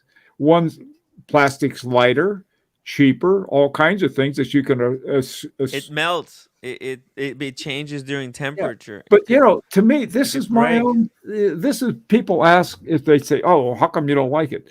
Well, it's not for me. If you want it, knock yourself out. I've got nothing against it. I mean, as far as somebody wants it, they can do that. You know, I'm very individualistic as far as what people want, but I mean, I keep getting asked like there's some kind of sin to want to have an adjustable hairspring, an adjustable beat. Yeah, it seems like the other thing, it's sort of also like taking, well, we couldn't solve it, so we're going to put motors in our football so they'll go over the goalpost. You're a purist, and I love it. We love the passion. Going back to Vacheron Constantin and AP. Okay. Sorry, Patek, we got an X on it. Yeah. So how about all right? Patek is out. I like the original God, I keep thinking of King Royal Charles and the tree, the Royal Royal Oak. Oak. Okay, Yeah, that's funny. I King like Charles that. on The original tree. one. That's where they got the name from. So I like that. Actually, I like the new code too. The code, whatever they call it. The I code like 11? them both. Code 11? Code is it, Tim? 1159. Yeah. Yeah, 1159. for APs. So I have, but I don't care for the what they call it, the offshore, I guess is what it is. Yes. It's going to see in the water. They took it and sort of like beat it to death. That's my opinion, but I do like the original Royal Oak. I liked their other one. Now I had one. I went down because I wanted to have the Holy Trinity, and I ran out and got an AP. The AP had beautiful movement, which I liked. I like 3 hertz too. I think it was one of the 3 hertz model. They had a lot of those. Right. And so I like it. They make a good solid watch. I would have no problem with one, but I'd probably either want the original Royal Oak or I don't know. That's about it. That's 15500, 15202. But they're good watches. They're excellent watches. How about Vacheron Constantin? But what? Vacheron Constantin. They're my favorite, but I hesitate on that because they're owned by Richemont. Yeah. But I really like them. I mean, they had what they did when they came out in 2013 and 2016. In 2013, they came out with the 4400 and the most complicated watch. They finally surpassed Patek Philippe, and El Leroy had the most complicated watch from 1900 till 1989. Then Patek Philippe had it from 1989 to I think it was 2013 when Vacheron Constantin came out with their most complicated watch. Who had it first? Who had it first? You said El Leroy. Huh. We just learned something, guys. I know. Most people don't know that. Yeah. How do you spell that? Like Leroy. Okay. Leroy is Leroy. Leroy. L was for I don't know Leonard or something. I've Probably never even Louis. heard that brand. That's amazing. Yeah. Leroy was a contemporary of Breguet, and he did some work with Breguet. He also made a watch for Marie Antoinette's boyfriend. Oh. Yeah. Hello. Which makes him more interesting than the watch that Breguet made for Marie Antoinette. Yes. But this Vacheron, this was a custom order. Vacheron Constantin when they started making their overseas number 3 with the 5100 movement. That was, to me, the watershed for them. They are great. They really make excellent movements. The ones that I'm conflicted about, well, they basically have 2 movements that most of their watches have, either the 4400 for their handmade or some version of the 5100 for their automatics. Both excellent, both by Vacheron Constantin. The 56 has basically, and this is where we get into liar's dice. I guess. It was made the sort of I think probably the base of it is the one that was made that came out of Cartier, and so the masters of Richemont decided, well, that's going to be the movement maker for a lot of their brands that really weren't into making movements. Well, Vacheron Constantin had really great movements, but I think they were a little more expensive to produce. And so they decided, I guess, and this is what they put into the 56, and that's why the 56 is the only one that doesn't have the Geneva seal, or the first version of it, because it's got the one that's Valflouier base to it. According to Vacheron Constantin, this is where I say we get into liars. This one, yeah, it's a beautiful watch. Mhm. I love the watch, by the way. The It's and the price on it, that was what they did. And whenever they come up with a watch with a good price for collectors, then that means a lot to me, because that's what we've been doing. We've been trying to come up with a watch mm, a good watch that collectors could afford. Why the beef with Richemont? Why what?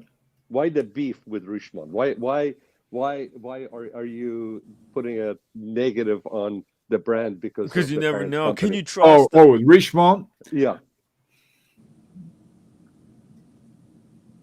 I know they in my opinion Probably. they killed Roger Dubuis. I mean, they just went the wrong direction with Roger Dubuis, but they pretty much allowed Vacheron Constantin to do their thing. No, Oh, keep I the agree. identity. I agree. Yeah. I agree. Yeah, Yeah. they saved their bacon. Actually, it was another guy, wasn't it? That somebody from the Mid East, and then he sold it to Richemont. I forgot the guy's name, Mm. but he pulled them out of what they called the quartz crisis when they were ready to go under. No, I know the watchmaker, the main guy who's in charge of watchmaking for Vacheron Constantin, and I'm sorry about my mispronunciation. No, you said it perfectly. Did I? It's a clerical error, perhaps. Anyway, guys, listen. I'm already in trouble, but I'm gonna Okay. have to run now. Okay. We're Is there gonna any do. last thing you want to? Yeah. Bill, Thank you thank for you so much. accepting my pick there. Is that harboring too? The Harboring Felix, Yeah. Oh. the basic one. That's the one I hope to get in about 4 months. Great watch. Thank you. Bill, Anyway, guys. you're not going to be on for the because you have to go. We respect that. Thank you so much for your time. You nearly gave us 2 hours of your time, and We hope to have you I again. want to thank you absolutely. But I want to tell you after I open, the case. You have the polish side, the highly polished side, and then you have the brush side, and the beauty of the case on top near where the crystal is, where it's polished, it just gives it that additional layer depth that I didn't notice initially on the Etude one. So when you have two different finishes, you just see a little bit more detail of the case design, which Matthew did a fantastic job. So that's one of the differences that I noticed on the second one, which I totally missed on the first one. I may see you tomorrow morning too, Sean. Yeah, absolutely. Okay. Thank you so much, Bill. My pleasure, Tim. Great seeing you again. And let me apologize one more time for photo bombing your No, your it was video. fantastic. I love talking to you, Bill. I think we got something great going on here. Is it okay if I get your number from Sean? Maybe I'll send you a invite here, here and there to get your Sure, whenever you thoughts on- want to. Yeah. Sturdy, it was really nice meeting you and all the guys over here. I didn't even realize my comment thing wasn't on. But Humble Pie and Floodland and James and the Awesome Palman and Tim G. I know Tim is he's a reprobate from way back. And David and Rob and all of those guys. Great seeing you guys too. Take Tim care. G is a legend. See you tomorrow. Bill, have a good night. What a guy. Hey. What a guy. I mean, if we have him on again and just let him just, talk, because we didn't get a chance to really talk about his collection. We didn't have a chance to talk to him about watches. Watches and in his collection and because I had asked him that perhaps we're going to ask him about a few of his personal favorites in his collection, but perhaps we'll do that next time. But as soon as he started opening up, I mean, here's a brand that was making the most complicated watch till 1989, and I had no clue. Yeah. That's amazing. This was a nice flow. You know this from life. We all three of us know this from life. You have a plan, whether it's in business or let's say the quarterback, he gives the plan in the huddle, and the players come out, and then he sees what the defense has done, and he's got to replay. So skip what I did. we're doing something else. It's calling audibles. In life, Yeah. we are always calling audibles. Yeah. It's improvisation. And Nice so job. if you plan one thing, it was still beautiful with the interview with Bill. Yeah. It just flowed, you know? He's a great guy, and he Yeah. does Great guy, humble guy. I mean, it was very, very good. Daniel, it was great that you jumped on as well, and you brought a lot to the conversation. So, with that being said, here's my Without one. further ado, let's see it. Look at this. Look So at that. you can actually Wow. bring This it is even the- closer. The other this is the side, yeah, first right one. there. This Look is the first at one. This is the that. one that we got, the very first Etude one. This one Wow. happens to be, it should say it right there, number 4 out of 70. If you see it right up there. Yeah, okay. Okay. Nice. Yeah. Got And it. Yeah. yeah, it's a beautiful piece. So Yeah. here we go. I just received this on, I believe I received what, Thursday, Timmy?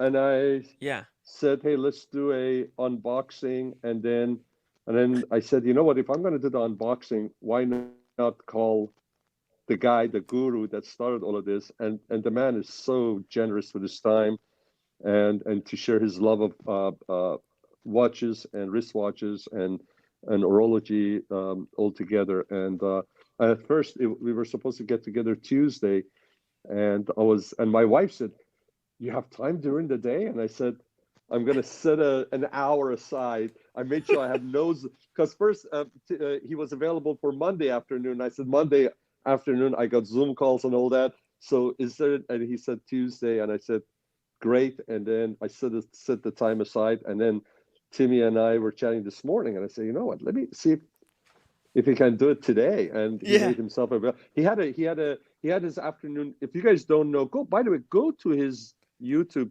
channel. I'm gonna drop the link to his channel. Outside, and it's great. I mean, and he's been there. He's one of the OGs. He's been talking about watches, movements, forever. He's the Classic true guy, knows OG. what Look, his he is. oldest video Watch goes to outside. 8 years ago. Yeah, And- he gives me a lot more attention than Tim. Well, he doesn't know you that well yet. I'm just kidding. No. You're a great guy. That's- I see. But Okay. go check him out on Saturdays. He has 2 broadcasts.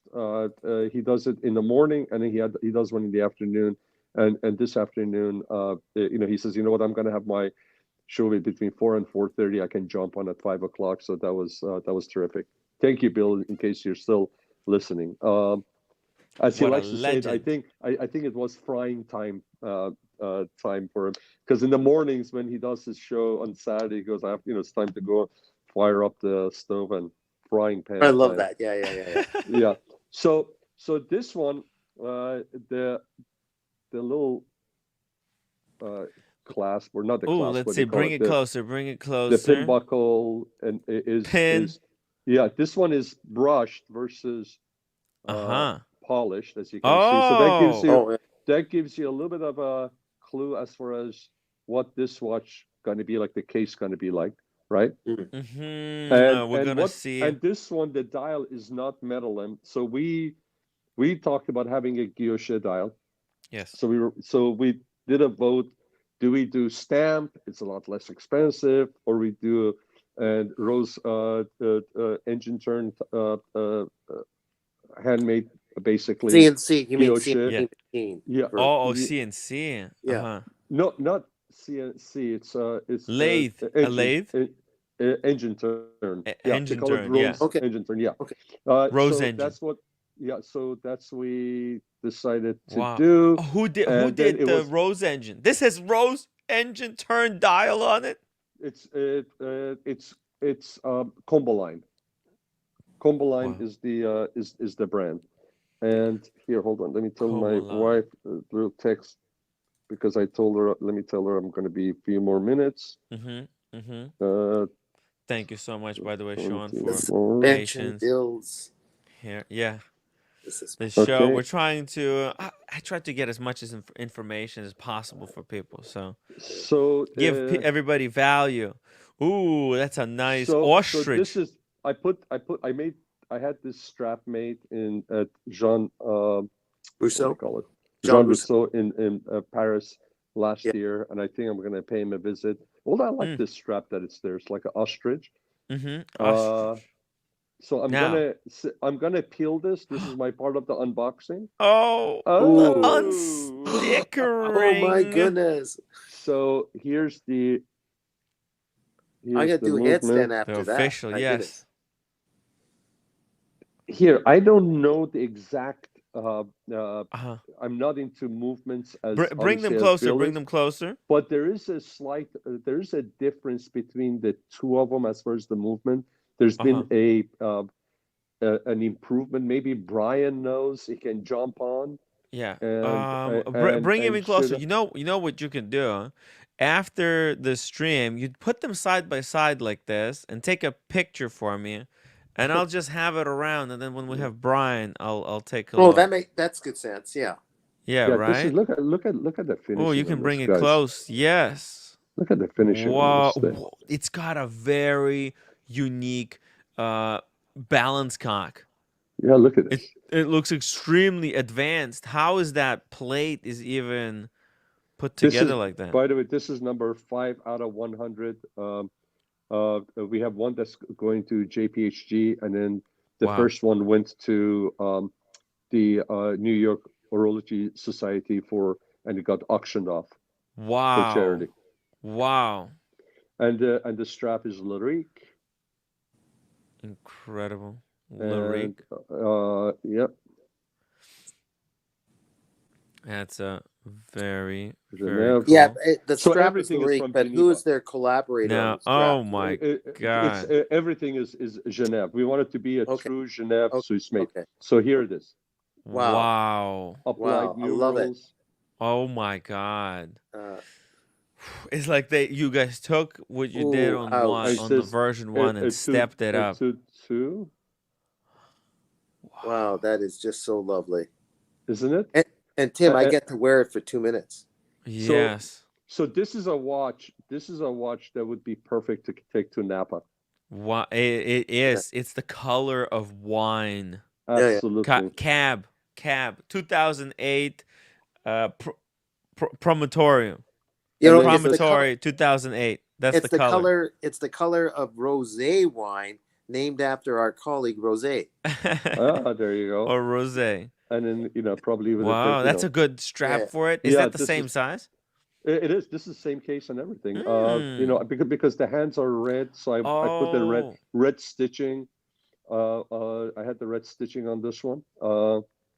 But anyways, this is the watch. Tim G Wow. says that's fabulous. Yeah, It yeah. is. It truly, truly is. It's got these yellow gold hands And the applied. hands, I'm telling Yeah. you guys, the hands are super polished. So even at night under the light, the reflection is just amazing. It looks so good. It's incredible to see the difference between the first, where it was lacquered, beautiful Yeah. hands. Still, is it the Yeah. same company that made the hands for it? Same Fiedler. Fiedler made the hands. The only thing different Wow. with this one is the dial maker. And so, okay, who was The case maker is the same. Comboline. Comboline is the dial maker. Combo Line? And look at that. I love the way the 8 and 9 are not cut off, but instead the circle is cut off. That's a Yeah. it's like a reverse way. That's a difference between the old one, Yeah. which was, as you can see, it's a sunken register Yes. for the seconds. And as you can see, the 9 is not there, and the 8 just partially, a little bit of it. And this one, they are all there, and they're applied numerals, and Yeah, and you can also definitely also see. the name, the brand, and the model is also applied as well. Mm. Now, what kind of so this is a real Thank you, Chris. guilloche. Thank you. This is real guilloche. This is the real thing. Yeah, the real deal. This is the real deal. Wow. Time flies, And says striking piece. thank you very much. And then here's what I'm. This is the difference that I was telling you that I noticed with the second one. This is all shiny. Oh. Let me show you this way. Uh-huh. This is all shiny, right? Now, Fully polished case. fully polished, right? Now look at this one. This top part. Uh-huh. Look at this here. You see how this is Oh, satin, and then look at the top is polished. oh, All of a sudden, you see, this was not as visible. The top part was oh, not like a as bezel, like there visible, was and no bezel. yeah, look, Now there's look almost at it. like, You can see it because the shiny, Yeah, mm, yeah, I get it. Yeah, yeah. and then the center one is shiny, and then obviously the top piece and the lower piece on the sides are wow. are Oh, not and then the shiny. case back is, Yeah, and now is the case back screw in, or this is like a top loader? I have no idea. It's not screwed in. No, it's not a screwed in. It's not a screwed in back, so Yeah, I have no idea. I don't want to misinform you on that one. okay, okay, okay. It's hard to tell. But it is. It looks so clean. Everything looks very cleanly Yeah, integrated. yeah. Russell 996. Congratulations, Sean. Beautiful Thank you, piece. Russell. It Sean. it yeah, it's very, very integrated. The Mhm. antithesis to my brain. Let me put this on real quick. I haven't worn it, guys. This has It's never the been worn. You it's see the it straight. official unboxing. This is officially, I'm going to be wearing it. I don't have my dress shirt on. This is more of a dress shirt kind of a watch. Mm-hmm. But so I have my. I think the rules are a little bit softer now.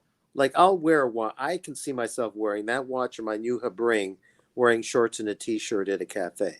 Yeah. By the way, this is a 39. Yeah. It's a 39 39 mil. million size. Nice. Let me show you a little bit. If you can flip to the other one. How big is your wrist? I don't know. It's 6 and 7.5, 6.7. close to it, I think. You more know, than you can get away 6 and a with half. even that's perfect on you, but you can get away with a smaller. You can go smaller, bigger with that wrist. Yeah. On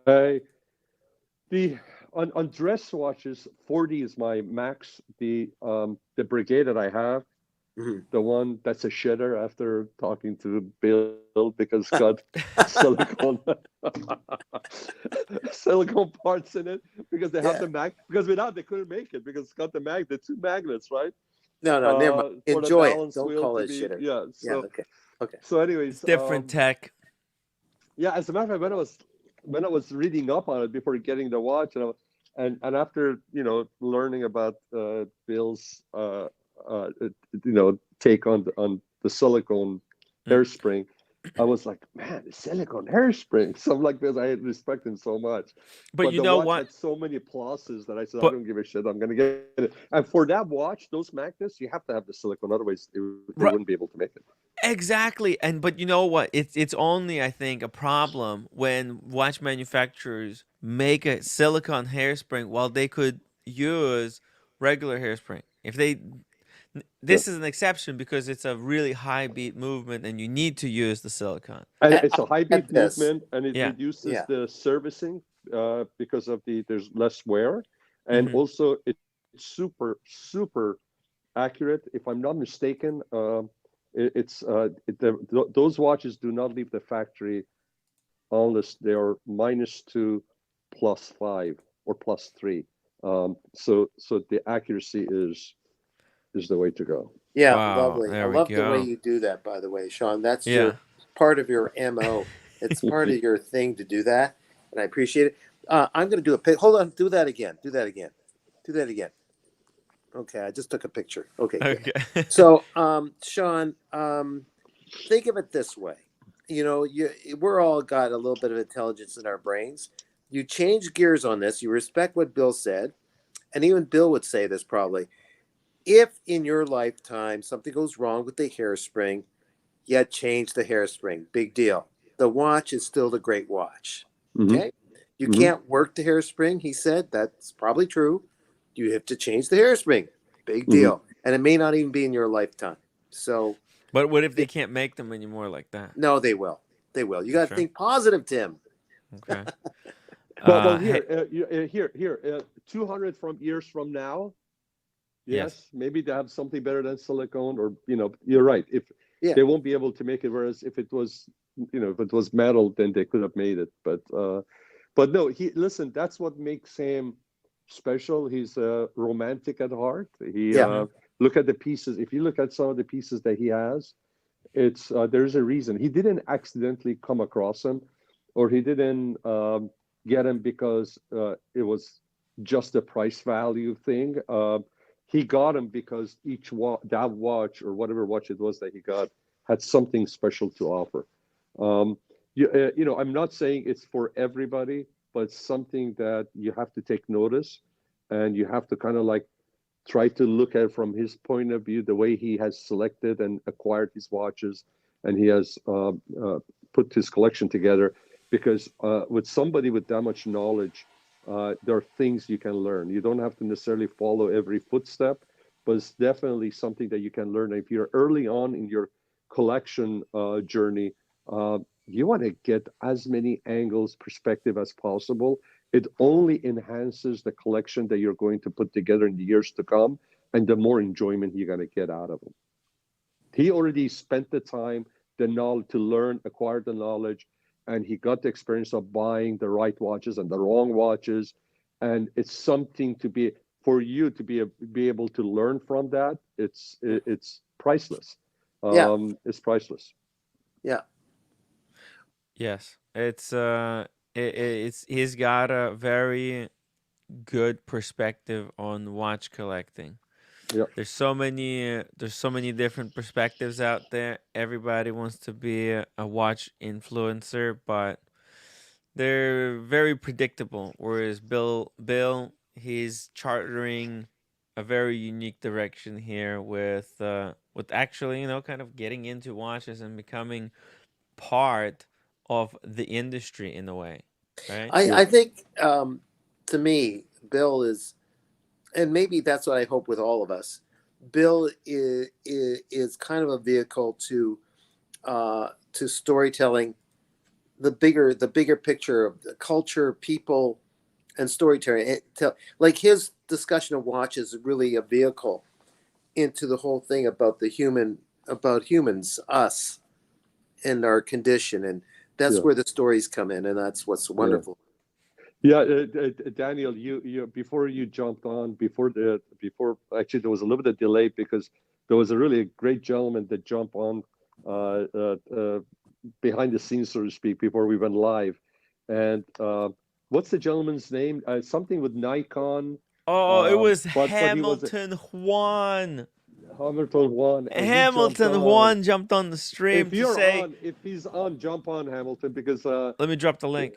Yeah, drop the link. Hamilton, jump on because he was a great follower of Bill, and as soon as he saw that Bill was going to be on, he jumped on and he was fixing drywall and he had to drop everything. He's like, I'm doing drywall here, but I want to jump on and say, "What's up, Bill Sanders?" Yeah. Yeah, he had a lot of compliments, well deserved for Bill, and Bill is such a humble guy. Modest guy that he was just like uncomfortable. Bill got a little bit shocked. He's like, no, I'm not a rock star. He got shocked.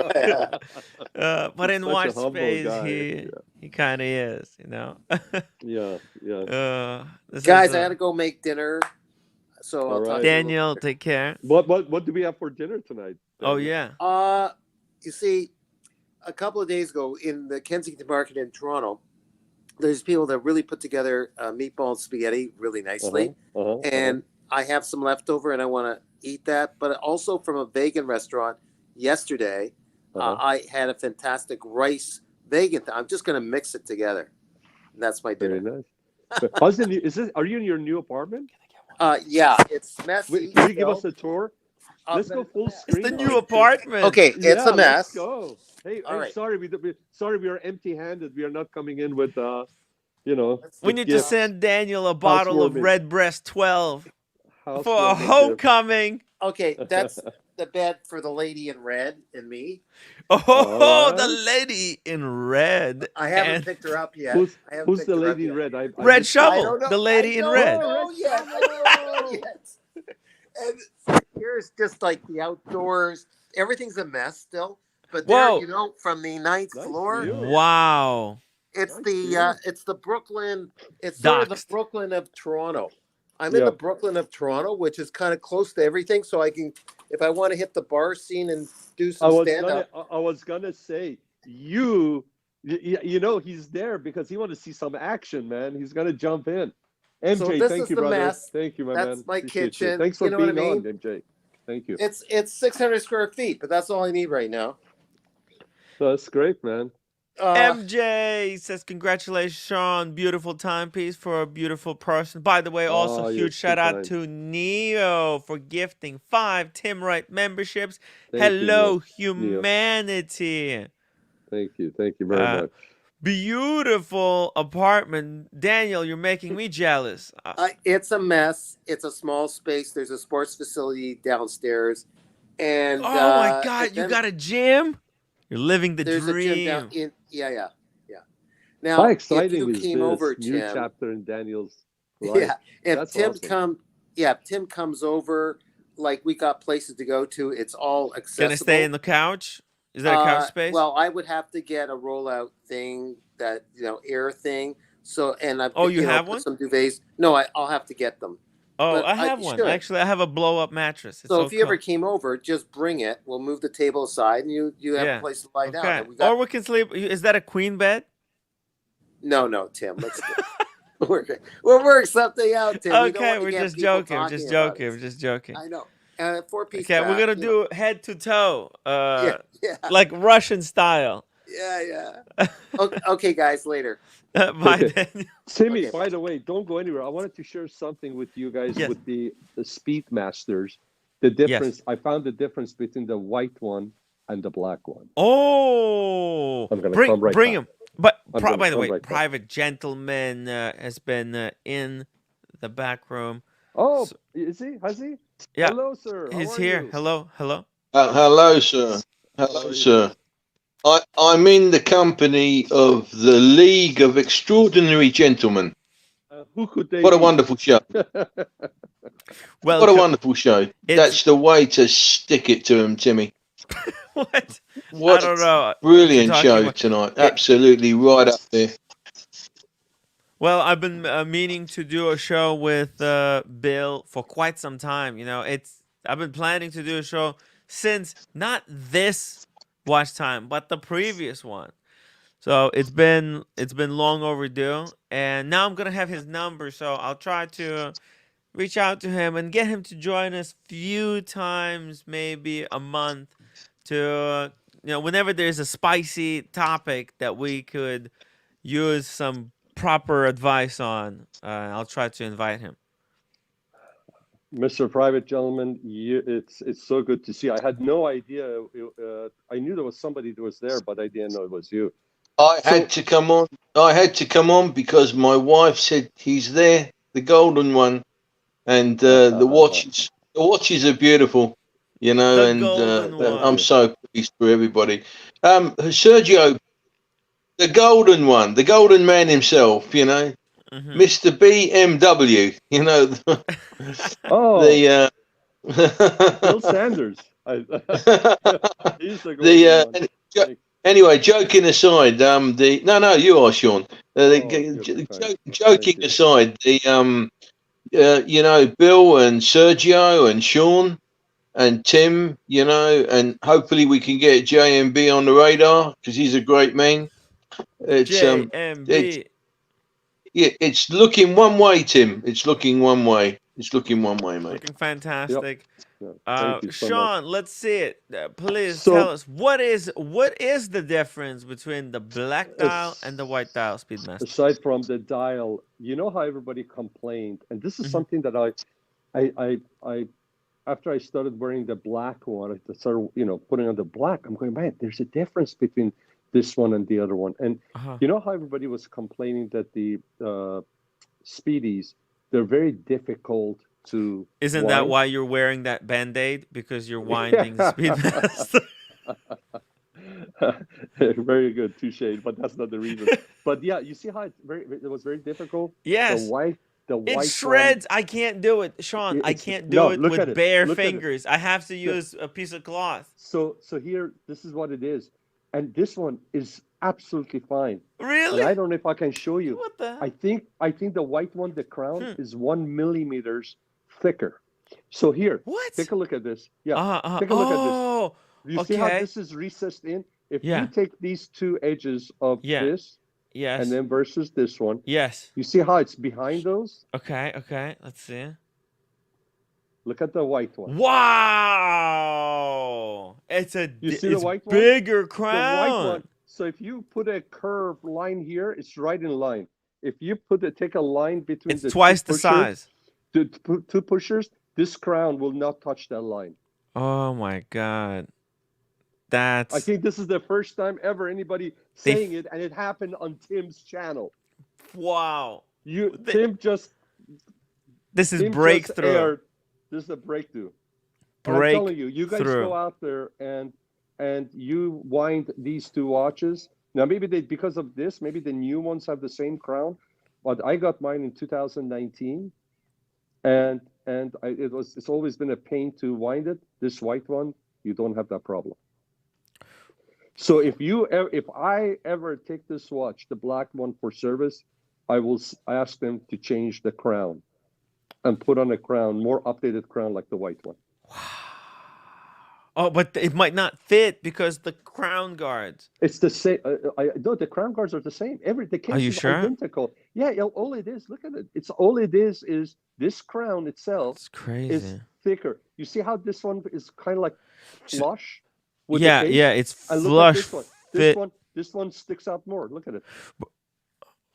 You see? Oh, You see so how it's this one like it's sticks out? longer. It's longer. This is like Explorer 2 look. crown versus Submariner crown, size wise.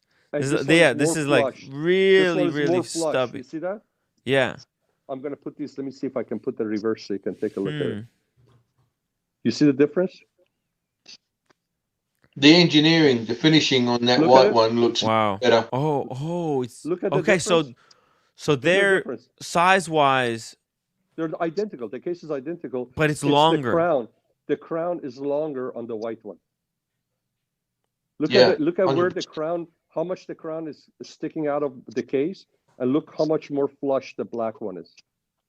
That's what the yeah, difference is. you could see it. It's basically twice the distance from the There you go. case. Yeah, There you go. from the crown guard. Yeah. Interesting. This is CSI Timmy. Sure. Man.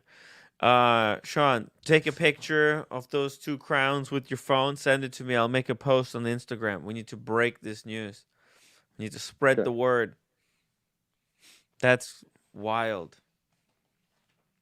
And it makes for easier winding. That's the thing that I really don't like about the Speedmasters.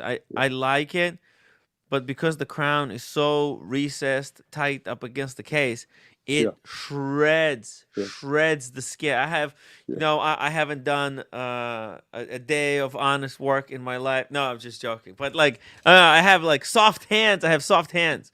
In Ukraine, I used to like work hard with the on the field. Yeah. But anyways, point is, it's really painful. I have to use this trick where you use the piece of the t-shirt. You take the piece of the t-shirt like this, and you wind it. You know what I mean? Yeah. Sean, No, it's amazing. It's amazing. Humble Pine.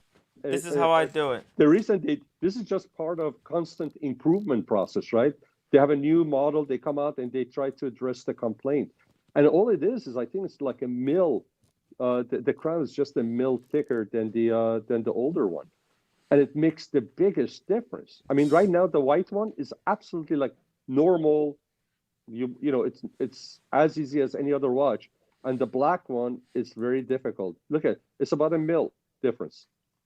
Just a mil. And that's all it takes. That's all it takes. And this is something that you won't know unless you got both of them next to each other. That you'll notice. Jeez. Yeah. It's Well, just we're very lucky to break this news here. And maybe if my parents really want to get this for my brother. Oh man, it feels like I'm dumping the bad Speedmaster now on my brother. Jesus. So, Because, I have to say something about your stream last night. Yesterday, I watched it after hours. Well, what a great guest you had, Mona. oh, And the energy level she had was great. And for somebody that just started their journey, she knows what she likes. She's knowledgeable, and no, it was really good to have her on. mm, I thought it's good to have some women 100%. interviewed Yeah. in, because there's not a lot of women collectors, and it was good to get a little bit of her perspective. She's from Austria, man. That was You pretty cool know, too to I see. yeah, talk about Vienna, and by the Yeah. way, the area that you guys were talking, and by the way, uh, she pronounced the name of Bucharest correct. It's Bucharest, right?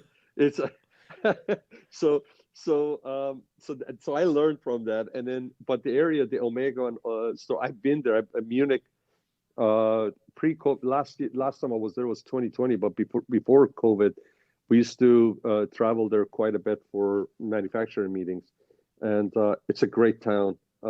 Beautiful culture. That area is that's Vienna. I'm sorry, that was Vienna because Munich Vienna. has it.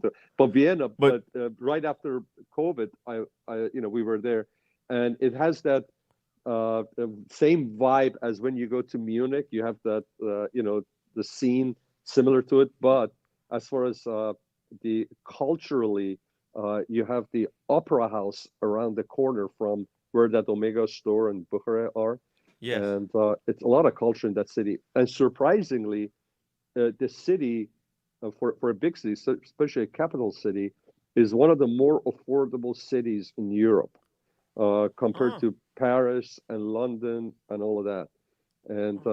And if you haven't been there, go there. It gets a little bit hot and sticky during the summertime, but Yeah.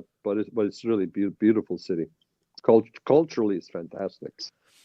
And we also know where the Booker, where these locations are, so you can stop by, check out what the Bucharest, difference. Bucharest, Bucher. Bucharest. Uh, I've never been to Vienna. I'm right now really seriously debating whether to go to Italy Versus London. versus London, because London, it's out of the question. It's just trouble. It's trouble. Uh, But that time is now. Sean, you said you're not going this year to PTOMA, right? no, I'm not. But if you guys are there, I mean, the beauty about Italy is as far away as we are on extreme ends, we're only 2 or 3 hours away. So if the wifey doesn't clash with our scheduling too much, I could hop on a fast train and come and see you guys, spend a couple of hours, get drunk, and then take the rest of the train right back to wear off the alcohol. But so I'm Yeah. gonna be arriving in Milan. So you Uh, could possibly come for one day, like to hang out, right? Yeah, especially Mm. Florence. Yeah, and then Venice too. If you're in Venice, I could go there too. But if you guys going to be in Florence, I'll try to do a dash over there. We'll see. But so I'm going to be in Milan from 11. I'm going to arrive 11th. I'm going to be there for 2 days, and then on the 14th we're going to hop in a car and then go down south, and then we're going Nice. to end up in Rome last 4 days of the trip. Wow. Yeah. Nice. So I'll call Shane and I'll see what's the situation, because if he's gonna go to PTOMA, then I think it would be pretty cool for all of us to go. I have my by the way, when I land in when I go to Paris on the 8th Saturday morning, I have 3 appointments: 10, 11, 11:30, and then 2 o'clock. Out of the three, two of them I'm gonna try to see if I can do a live stream with you. Yeah, Um, it's gonna be early. It's gonna be off hours for you, but that's fine. I wanna kind of like give you guys a glimpse of the first fittings with Cifonelli. Cifonelli is one one of the top custom makers, French custom makers, and then obviously you have Charvet, which is one of the greatest shirt makers. So it would be good to maybe give you guys a 15-20 minute behind the scene of, you know, and talk to them about their processes and give you guys a look. And then Cifanelli just opened up, they just got a grand opening of their new location. So it would be fun, I think. Wow. I mean, that would be incredible content to have on the channel so people can reference, you know, how it's done, because I think there's so many people that wanna do this, but they don't know. They're nervous. They don't know what it's gonna be like over there. So this is great stuff, Sean.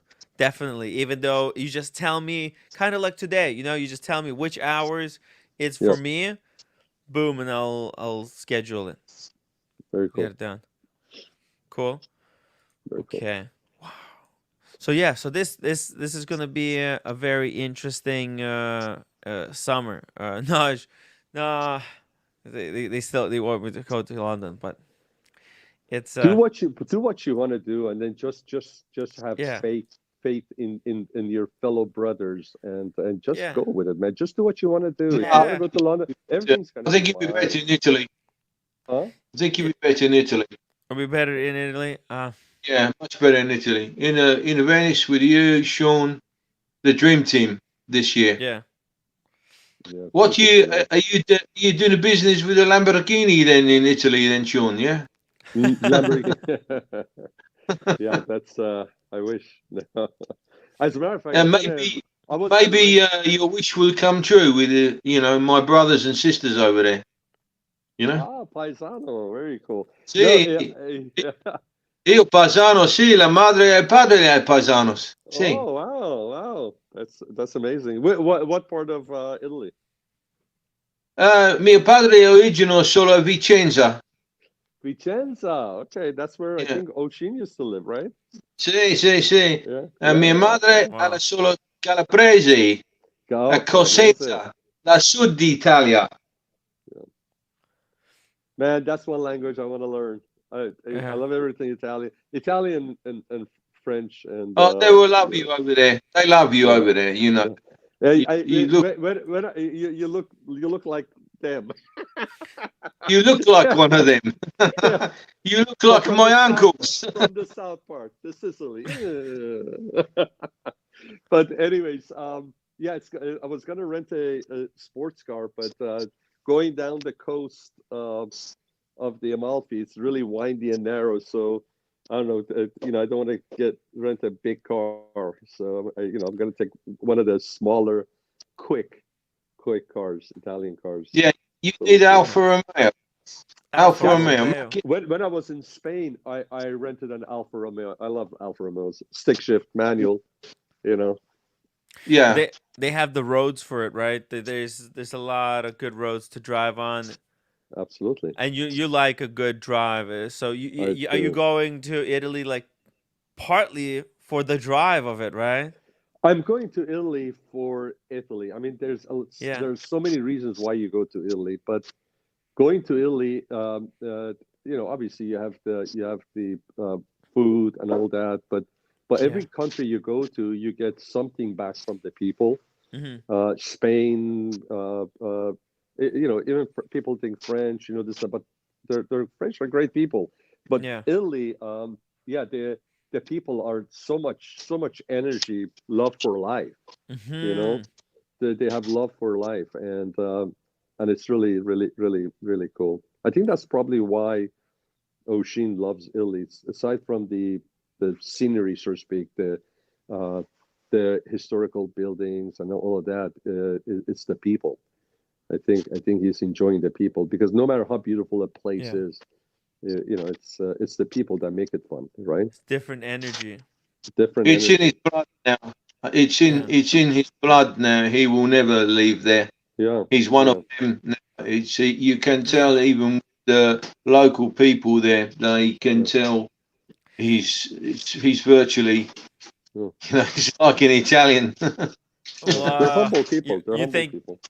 is he going to move out of Venice to some other town, or you think he's gonna stay? No. I think Venice is his home, you know, and Wow. Venice is very expensive place to live. It was nearly 1 million lira square foot at one time there, you know, before they changed to the euro. So, but they, the whole of the Veneto region is the second. Well, Sean will tell you it's the second most industrial capital of Italy. They voted for independence actually, and they won the vote.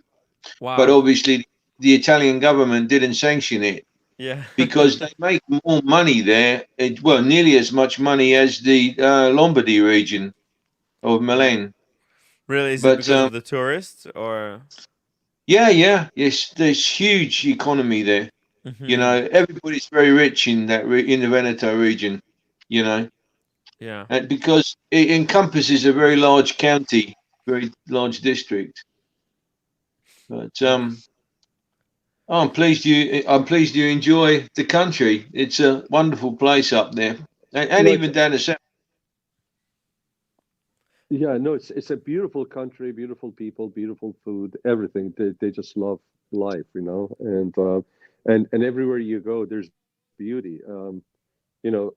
From historic, buildings or ruins to just the nature itself is just, and something about the Italian style. I mean, listen, this is you see an average Italian, a working class Italian, Hmm. when they go out, this is not about the expense or the brand at all over there.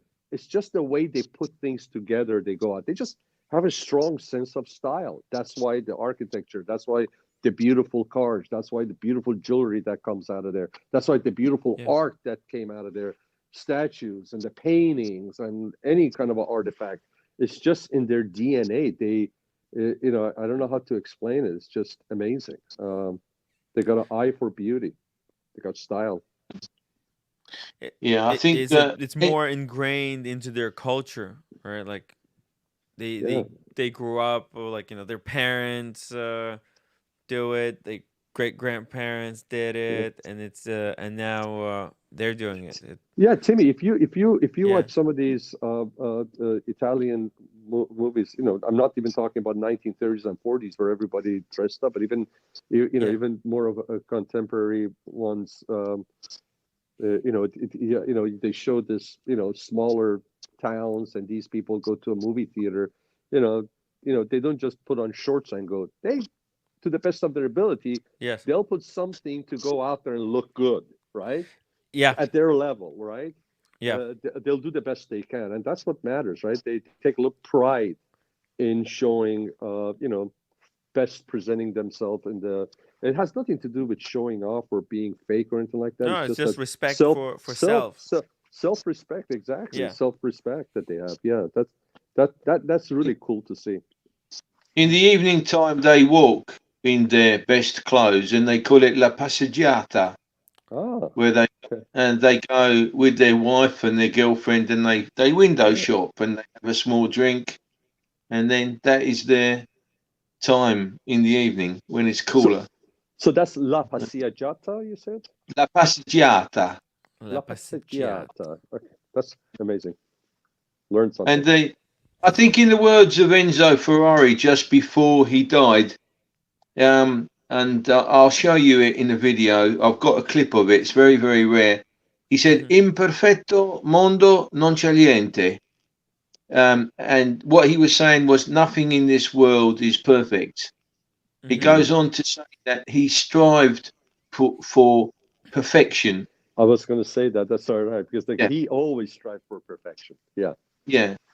from the And sound of something, the feel of it, he always went for. look, Yeah, the look, and I think with the German your cars that I have a BMW Mini, yeah. the coupe as my second car, but they're better built. But with Italian cars, you park them, and as you walk away from the car, when you park the car, you always stop and turn and look back at the car before you leave the car. That's one thing that, especially with Alfa Romeo, Oh yeah. Yeah. So Why? when you're in love with a car, when you stop, Uh, you turn around and look at a car. okay. I thought it had something to do with because James says that Italian cars are braking. Well, Of course, I of heard Range course, Rovers brake easily as well, of right? Does course it? they do. Of course they do. And you cannot be Yeah. a true petrol head unless you've owned an Alfa Romeo. Yeah. Yeah. The Ferraris brake easily. Yeah, and I Yeah. tell you, Alfa Romeo. If you take a look at, I mean, Alfa Romeo came before Ferrari, and they had magnificent cars. They were it, and they were the ones that were going against the mighty German cars in the races in the 1930s, and it was all about their nimbleness, their handling versus the brute Yeah. power of the German cars. Ferrari just this It's is a an beautiful. article right now on This car Monaco. reminds me of what a Ferrari Daytona would have been if it was being Today. built today. Oh yeah. It's a 12-cylinder front engine. This is so good. You sit right in front Yeah. of the rear axle. That's what I love about my Z4M is when Mhm. you sit in front of that rear axle in the back, when you steer the car, you have this long bonnet, long hood, and when you Yeah. steer the car, it just the transition into the turn, the way the car steers, and how you feel it is totally different than when you're a little bit more in the middle between the two wheelbases. The closer you are to the rear wheelbase Oh. and you turn, it has a totally different feel to it than if you're sitting further forward. And this car Oh. feels like that. You're sitting more towards the back of the rear axle. Oh, so like you got this engine far away from you in the front, Yeah. and you're sitting behind. It's almost like the Star Wars, uh, the I think it's like, that scene where they have those pods where Anakin Skywalker is driving those pods. Mhm. Okay, Yeah. let me just Yeah. show you. I know The which one pod you're race. talking about. Yeah, the pod race. Yeah. Right, so Yeah. it's almost like that, right? It's almost like it's a pod racer because it's got this engine in front of you. So the back, do you feel like the back it swings back behind you in You a feel way, like, or yeah, it's like you're sitting, you're feeling like you are the center and yeah, everything is pivoting around you, versus if you're in the front, yes, you're like you're going for the right. When you're in the back, if it has, I don't know exactly how to describe it. You have to feel it, but it's just like you're on the axis, you're on the middle where it's just like this. If the seconds hand, the hands on the watch. okay, Just okay, imagine if you're sitting in the center and mm-hmm, you're turning versus you're at the forward end of it, and that hand is moving. It's the same thing. It's just like, okay, you know what I'm saying. So it's like the front moves faster than where you are. You're a little bit more control in the back because you're not as moving as fast as the front. But you okay, know what I'm okay, saying. So okay. So you yeah, okay? So it's okay. I'm starting to picture it. Okay, so you're saying you have like almost a little bit of when you do something, there's a delay almost because it's like it's not a delay. It's just a sensation, yeah, it's right? a sensation Yeah, where maybe yeah. but it translates as if you're kind of almost you driving into the future or something because You know how sometimes in the movies they just all of a sudden they change the lens, the perspective on the lens, and they yeah, elongate it, and all yeah, of a sudden you feel like you're pinned in the zoom, back and yeah. zoom. That's how it feels if you're in front of the rear axle versus that's how it feels versus if Okay. you're in the front. But no, it's a great feeling. It's a Whew. great feeling being there. That's what I like, and I love the front engine Ferraris. As great as the mid engines are, uh, the front engine Ferrari is just magnificent. So what is this? How does this fall into their other? Is this like their brand new car, or is this a version, a re-edition of some older model they had? Listen. I'm not a Ferrari Yeah. Sorry. expert, but Yeah. from just the aesthetics of it, and knowing I Mm-hmm. knew about the older ones, I Mm. think this is just an aspiration they're getting from the design of it, and Mm-hmm. you know, They've copied they copied it's a the homage Daytona, to to the Daytona 365 Yeah. GTB4 and the Daytona. GTB-C.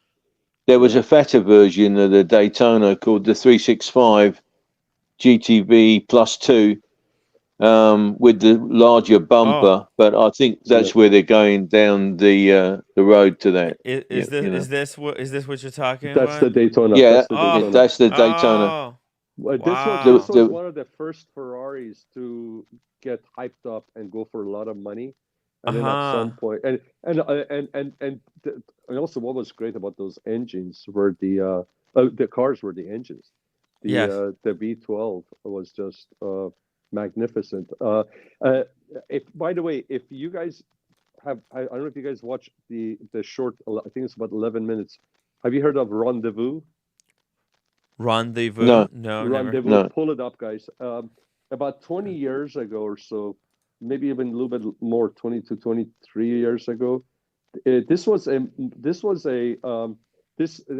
became available on DVD. Prior to that, it was underground. Copies were made underground, and what it was a famous French movie maker, director, movie maker, got a hold of the first stabilizer for camera, where it wouldn't shake if you put it on a car, and he mounted it on his 365 Ferrari. This was in 1976, and at 5:00 a.m.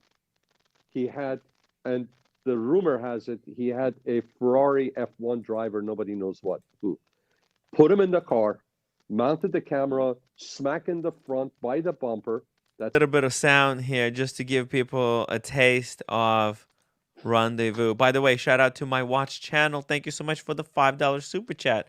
One word about British reliability. Lucas, their electrics are pure devil. Oh my God. There we go. I'm wearing this in honor of Bill Sanders. Hey, we got Hamilton Juan coming in for Rendezvous. How you guys doing? Again? What was your name in the past? Hamilton Juan. Hamilton Juan. Okay. Yeah, that's how I started in horology. I started with Hamilton. It was great. They're cool. great brands. I've got to go to bed now, Tim. So andiamo a letto. Buonanotte. Buonanotte, Sean. Buonanotte. Ciao. Give me a minute, guys. Give me a minute. Okay. He's got the drywall. He's working on the drywall. Go back to that scene, man. Yeah. That's just so French, man. Sorry, one second. If you can go to the beginning of it, where he's going around the big circle over there, and he's going like top speed in higher gears. Yeah. It was even going faster than in those side streets. And it was going. I think it was in Champs-Élysées also. Somebody probably mapped out the. Yeah, because I saw the name. Then I saw the names of the streets also. Yeah, Avenue Agenor. Yeah, because that's not on the original video. This car. Yeah. Okay. This is. I think that he's just doing it for an example car, but yeah, if you have the exact one, yeah, I'm gonna show you. Hamilton Juan getting ready. I hope he's still got his amazing Seamaster Aquaterra. He's got a chronograph GMT that his wife gifted him. Incredible piece.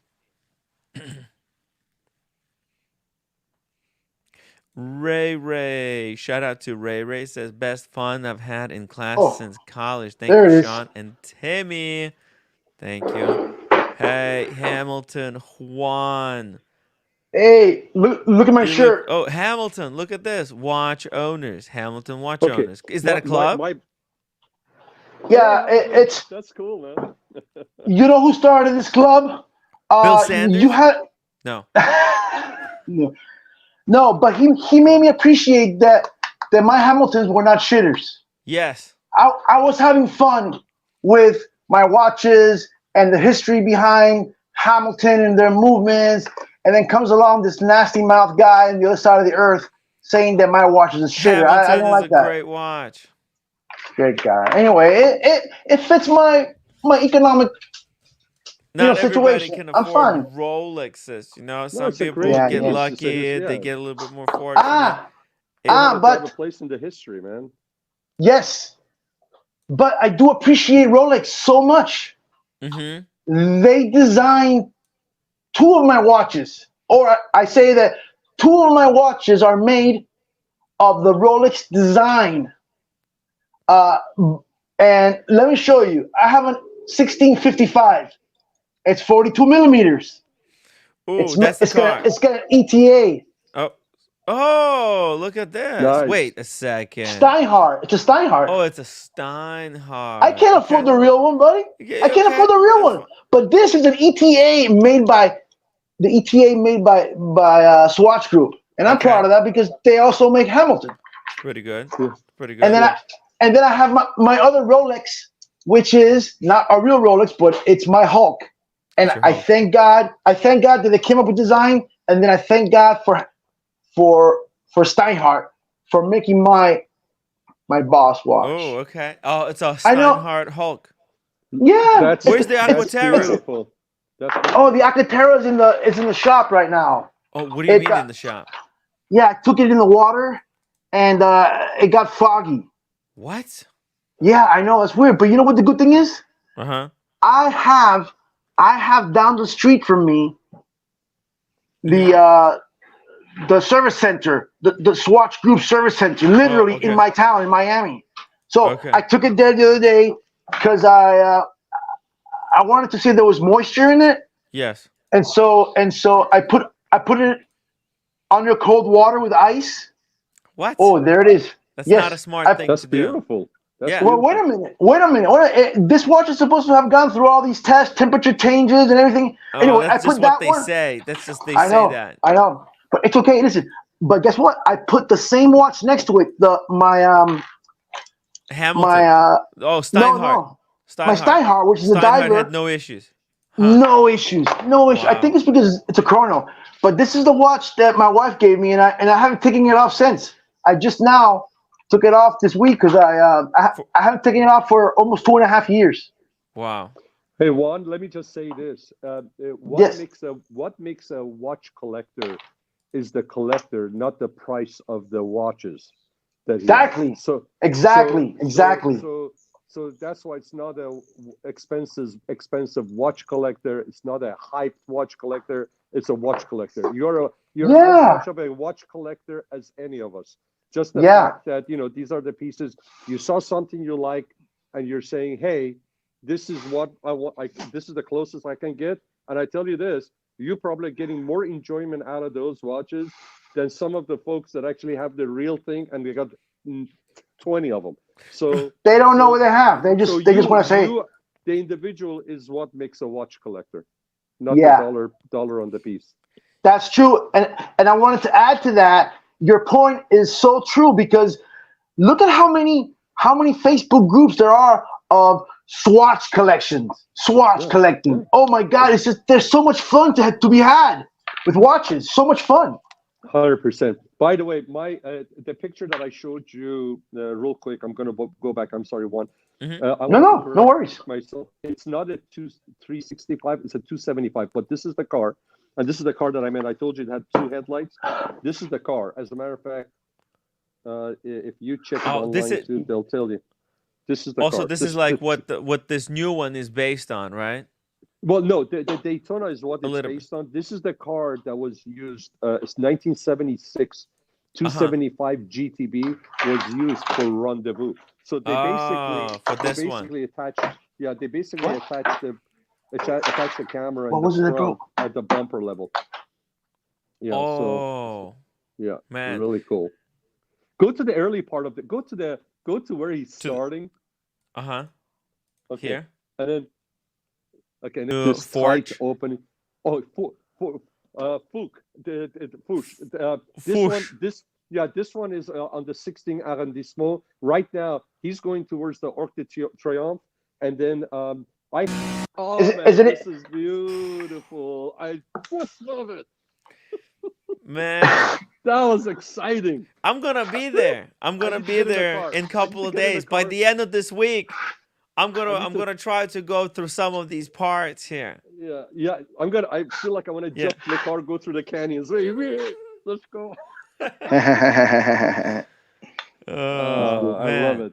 That thing, just put it on your big screen, put the headphones on, Mm. get real close to it. Oh, By the We way, just- man. I'm gonna drop the link so that guys, save this video for yourself. You can watch it later. Great video to have in the collection. I've never seen this video before. I have some. There are a few more videos that I can share with you too, but this is one of the best. I This bet is a this is like classic. where a lot of movies then went on to take their inspiration from, right? Like, Yeah, I mean, because this is the James first one. Bond stuff. Oh yeah, and this, the beauty is this was they did not block. There were no, they didn't. The city didn't know. The police didn't. I mean, this guy could have been arrested. Yeah. He could Oh have gone yeah. into an accident. I mean, Could have killed there's- somebody. you know, there's That's a why somebody- they. Yeah, as a matter That's of why fact, they there's didn't somebody tell who walking and he recorded it. misses it. It's just amazing. Yeah. That's why it was Totally underground. illegal That's why it was until underground. Yeah. you know, there's what's it called? There's always statutes of limitation. You know, statutes of limitation. So he probably so. won the statue. I guess so. Cool. Yeah. No, it took 30 years for this movie to be released. 30 plus years. It came out Wow. in late 90s. Yeah. It was underground. It's like he's since the suicidal. 1960s. I'm saying Anybody would think he's suicidal. or 70s. Yeah. Hmm. It might have been 1976. The car was 1960s, but I think it was 1970s that the movie came out. I forgot the details. Yeah, it's a 275 GTB. My watch channel says guerrilla filmmaking. Tim, it's better to Cool. ask for forgiveness than ask for permission. That's what I do. Sometimes. That's Sometimes. literally what I do, right? The Gonzo live streams. Love that. They don't always work out, but it is what it is. It was great. So do you remember I told you one time there was I was on my I had a monster that I had souped up. I put really great Italian carbon fiber cans on there and exhaust, and I had it more like a cafe racer, and the thing was just amazing. So my cousin had an MV Agusta, and he had the the V4 with the if you guys know the MV Agusta guys are out there. AV Augusta? MV Agusta. MV Augusta? Oh my god. Yeah, and then it had those are the ones with the quad tailpipes coming out from the back underneath the seat, and his was one of the original ones, which were the I think they were not the round ones, but they were I think the cube ones. But anyways, that bike was a beast. So we used to go riding in the canyons and so forth. So I had a GoPro on mine bike. Nice. And he had a GoPro on his bike, so we would film each other. So one time he followed me at the end of not the end of it, but on one of the breaks that we took, we went to Malibu, where the Malibu market is, and so forth. And then we were at his house, my mom, my wife, and his family. And then he put on this tape, and he and he had put a music on it, and he has me slowing down, going in. And you can hear my exhaust was loud when I went by, and I gave it a little bit. It would trigger the alarms, right? So the music he put on was I know I'm sexy and I know it. So guess what? The guy that made that song came with his girlfriend and got another car from us last week. What? Yeah. Oh my god. That's freaking cool wild. Guy, younger guy, cool guy, man, cool guy. LFMAO. If you looked at him, you wouldn't even know. He's the one. Cool guy. Was he like kind of dressed up different, or was he just a up regular normal? guy, and jeans and Yeah. he was a younger guy. Looked like somebody from the West Hollywood, West LA kind of a look, really chill. Yeah, Wow. hip looking. Yeah, good guy, cool That's guy. Yeah, freaking funny. That's a good yeah, song too. It's a generation yeah. defining. Man, everybody was like, I was laughing my ass off, and just because of he would and he could still hear my bike as I was going Do through it, you and I have was a little that bit jerked. video somewhere? I have to. He has it somewhere. I have to, and I'm giving it as we were going. I'm Yeah. giving it gas because I want to get attention. You can hear. I'm sexy and I know it. Uh Oh, man, this is. I mean, you should really also go to try to drive in Germany, because on those I have. autobahns, Yeah, there's no speed limits. yeah, Do you yeah. hear about? There are speed limits, but there are parts of Autobahn that there's no speed limit. Yeah, Yeah. No. and it's you think you're driving 120 miles per hour Yeah. and you own the left lane. Don't, because you blink and you got a car up your ass. And there are two big no-nos on Autobahn. One Uh-huh. is obviously left lane bandit, just being on the left lane, and the Hmm. other one is passing on the right. So the guys that are coming up, they're not going to pass you on the right. You better move. And if you Wow. don't, I mean the culture over there, I'm more stressed driving 90, 95 miles per hour, 85 miles per hour here in the States than I Yeah. am driving 140 miles per hour. First of all, the roads are amazing. Mm. Okay. They're made for going fast. They're engineered for going fast. They're really great. And then more importantly, it's the people. The people are used to having people go well into the triple digits. Whereas here, the guy is going 65 miles an hour, and he thinks he's going 70 miles, so he's going above the speed limit. So it's okay for him to be on the left lane. He owns it, and he looks down on people that go faster. It's just like, how dare you go faster, right? So they actually work against it. Whereas over there, everybody knows where they're supposed to be. Even when I was driving 135, 140 miles an hour, you see, Wow. people are just clueless.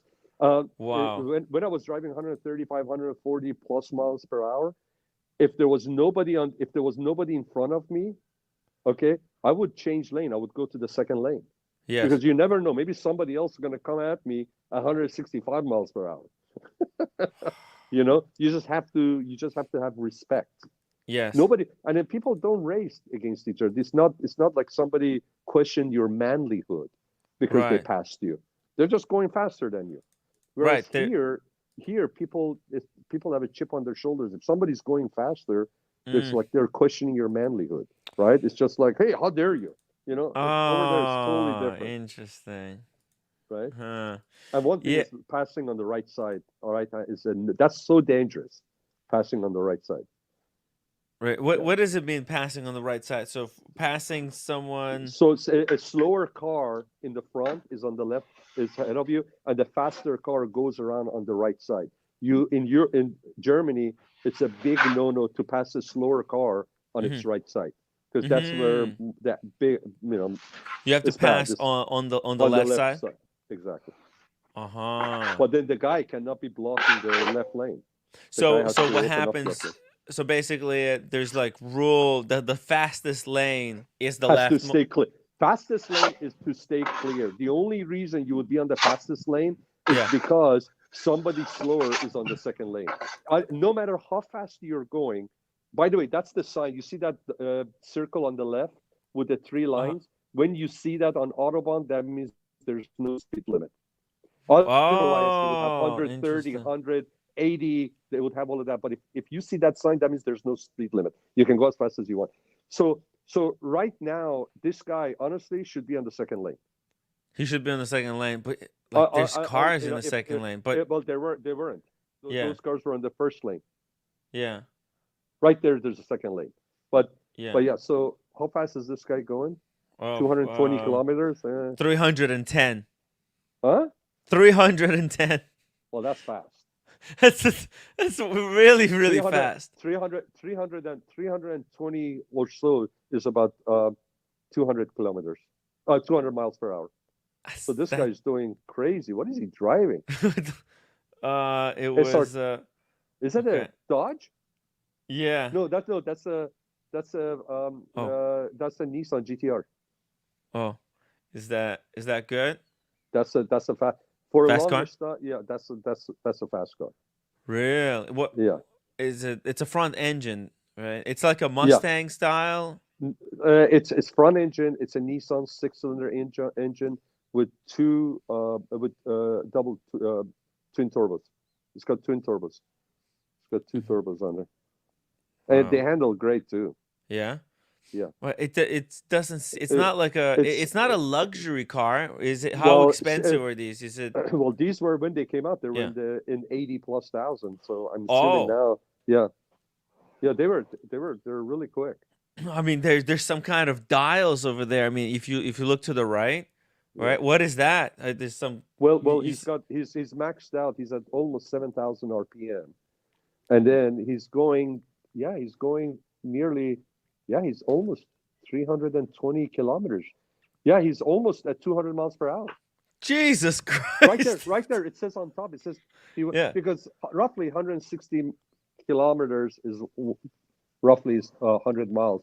So it says right there he topped at 207 miles per hour.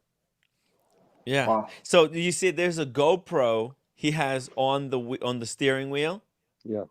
You see, and that is facing the speedometer, and then the speedometer it's cut out and superimposed on top of a video to the right. Yeah. Yeah. These cars I'm shocked. in Japan they're called Skylines. That's how they, and the older ones are really cool too. But yeah, this thing is really and they've been out for a while. It's not just How is it so recent. fast? I don't understand. It's a six-cylinder, a lot of boost, big turbos.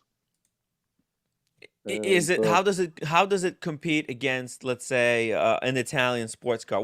Does this compete? yeah, yeah. What Italian car or German car does this compete against? Oh, you're muted. I would say a Porsche, the top line Porsche GT2 RS. GT2 RS. This is Yeah, right there up this is against. yeah. I mean, listen, GT2 RS is a lot finer. The handling is great. Mhm. This thing did great in Nürburgring too. I'm not saying it because it handles great, but as far as refinement, it's not that high. But they Right. squeeze a lot of power and performance out of the car, a lot. It's But look at the price. I mean, GT2 RS was back then when this thing came out was well over $200,000, and this thing was going for $80,000. it's cheap. Yeah. It's a sky. You said Price Skyline. of a high-end Corvette, and the thing handled too, and performance was great. I'm honestly shocked at how rudimentary it kind of looks from the outside, and how it performs. Here we can see an example of some passing. So this is a guy. You see here, he got out of the way, and now Did you see he was down to 220? Look, like he's gonna go yeah. down to 100. So right now he's doing Oh, 100 miles, and look how fast. Look at that. Look at how fast that needle just moves up. wow. I mean, is he boosting the car with nitrous, or I mean, how is No, this? no. Well, I don't more. The thing is, right off the gate, they didn't go that fast, so I don't know exactly what he's done to it. I Mm-hmm. don't think. No, for a long period of time like this, if you boost it, you're gonna blow up the engine. Jeez. He probably done something with, he put bigger blowers in there, turbos in there, or I don't know, maybe he's running some kind of a special fuel in there. He definitely probably has his reprogrammed, took all the limiters off. I don't know exactly what he's done, but This this is this is really not fast. normal performance. Guys, This is some. guys, I've Yeah. done 160 miles per hour, and that's super fast. And this guy doing 207 miles per hour, Well, with all of this traffic, all these traffic there, even for the Germans that know how to drive, and they're aware of the fast at that speed. Yeah. Somebody's going to look. There's nothing there, and in a second, all of a sudden, this guy's right there. So this is really dangerous. Yeah, look, in a lot of these cars, so this is what you said. You don't pass Yeah, on. look how quickly he's getting over. Yeah. Look, it's just Yeah. boom. They're And to getting this out of day, his way. Yeah. And to me, that's just the etiquette of driving. Even in the United States, and my wife just came and she'll tell you, when I drive fast, I'll never hug the left lane, even if it's 12 o'clock midnight and we're coming from Orange County. I will never hug the left lane. It's just Yeah. you just don't. And You have to stay off the left lane. yeah, he's just blasting through this area. Look at him! Look at him! Look.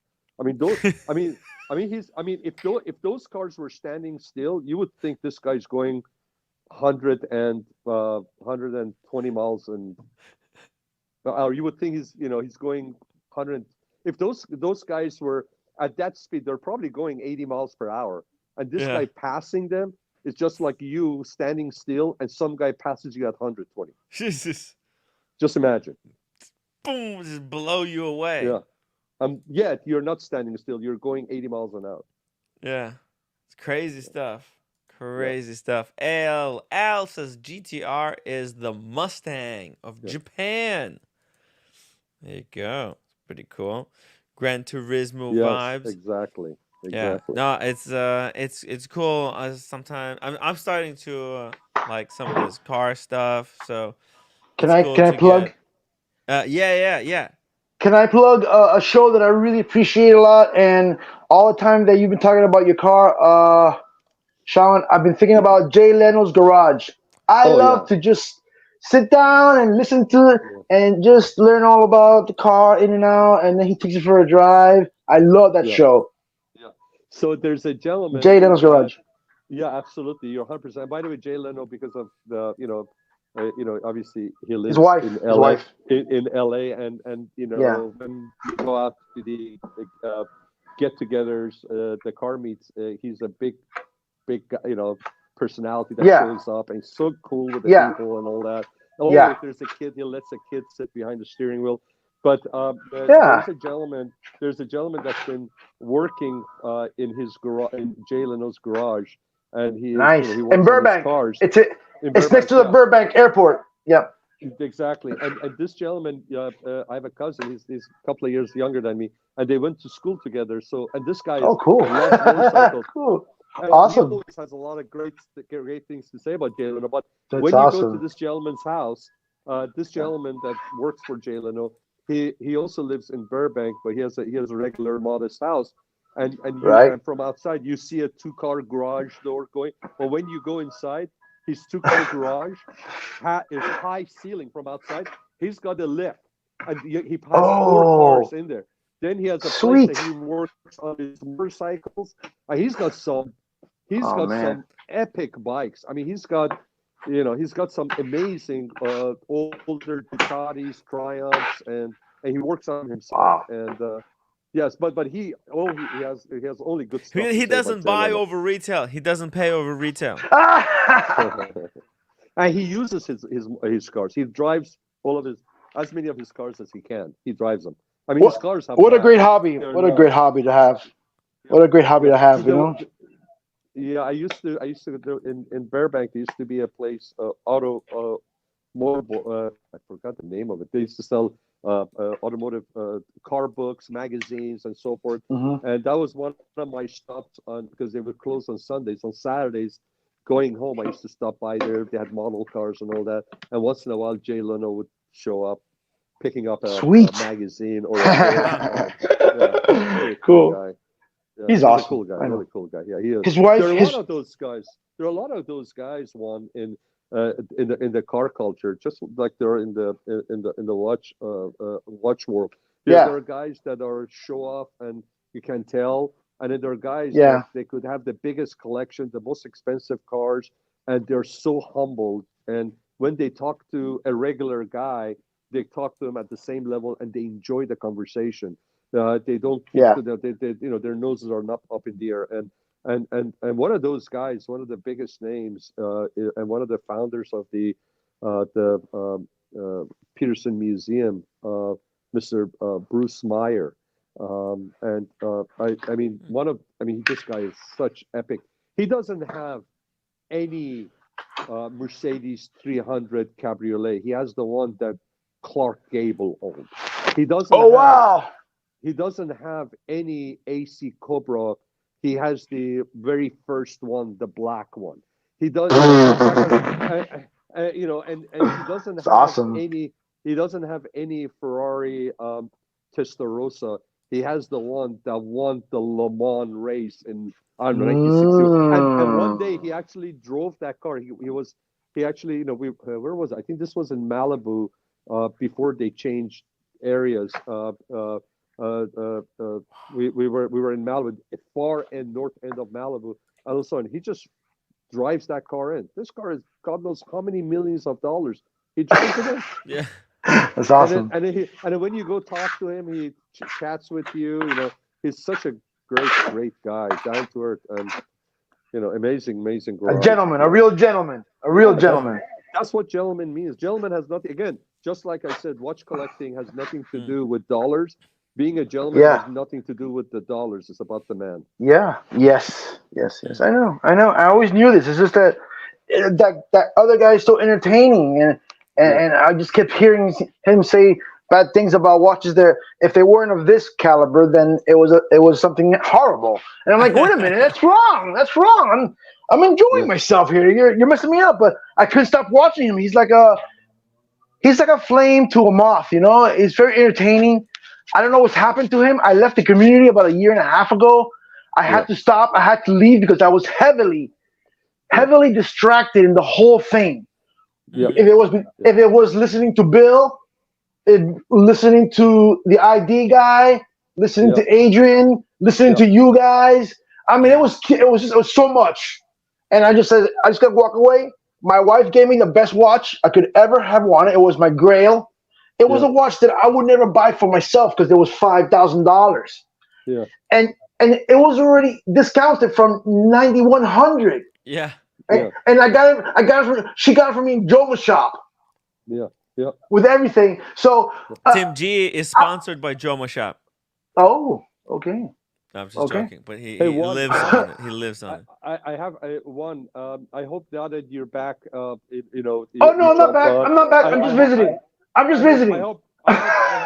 I hope you join the stream more often or the chat because there are people relate with a collector like you. There are more people relating with collectors like you than mega collectors. So I think it's good for you. For the group, it's good for you to make more.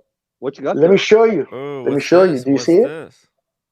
That's a beauty. Also, shout out to Carolyn Martin for $20 super chat. I had my Sunbeam out today, and I was in my glory. Thank you, Carolyn. There we go. Oh, the Sunbeam. I know she had that because we had chatted about it. What do you have there first one? And I want to go back to the Sunbeam. It's a khaki field Valju 7750. Yeah, Classic. 7750. That's a 77 or 72? No, it is 7750. Yeah. This one is 70. 7750 movement. Love the 7750 movement. I love it. It's chunky.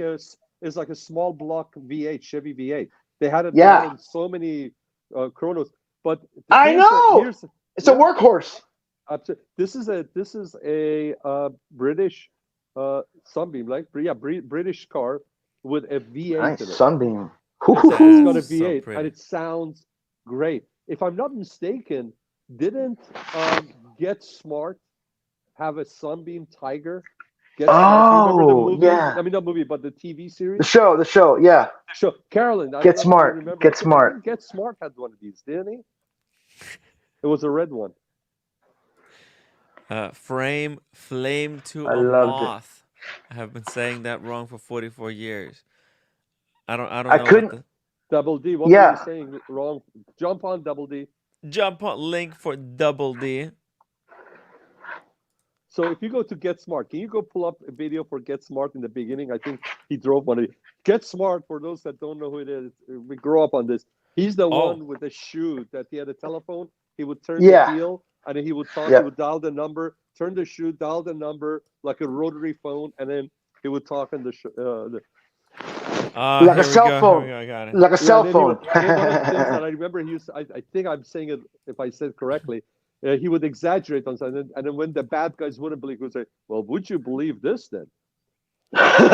Yeah, I saw it in reruns. That's it, right? In the 80s. In the 80s. Yeah. It's awesome. Carolyn. What is this? Yeah, does Carolyn's one has a submachine gun like this as well? Or is this by default on every Sunbeam?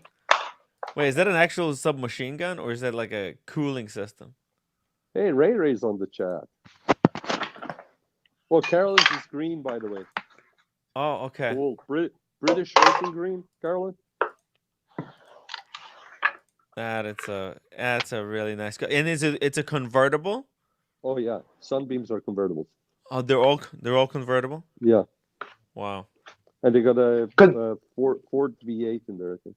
I think it's a small. Oh, that's clever. That's clever. The Sunbeam. Yeah. They let the sun's beam in. That's right. Beams in. Beam out. Yeah. Or beam out. Or beam out. Nice. Let the sun beam out. Said. Carolyn says yes. British Racing Green. Racing Green. Amazing. All right, gentlemen. This was a lot of fun. My wife, Kate, came back home, so. Sean, this was it was really cool. Thank you so much. Thank you for making the time. It was good to have everybody jump on, and I think at least I enjoyed it for sure. Yeah, very it was special. Great to have very Bill, special. and Juan, it was great meeting you, and thank you. Likewise, hope to see you more often, my man. Thank you. Thank you. Thank you. Thank you very much. Great job, man. Thank you, brother. Hell yeah. I'm going to try to reach out to Bill Sanders and get him on some regular, just a regular episode just to talk about a certain topic. By the way, hold on. That look right there. Do it. No, before you smiled with your eyebrows up and you had that serious look. No, you look like Fidel Castro. Look right there. That's Fidel Castro. And that's why I made a picture. I put a pic. Somebody said I kind of look like Fidel Castro, and what I did, I put a picture on Instagram of Fidel Castro and then of myself, and I said, really? "Hey, look at this. Looks exactly alike." And then a bunch of people get offended.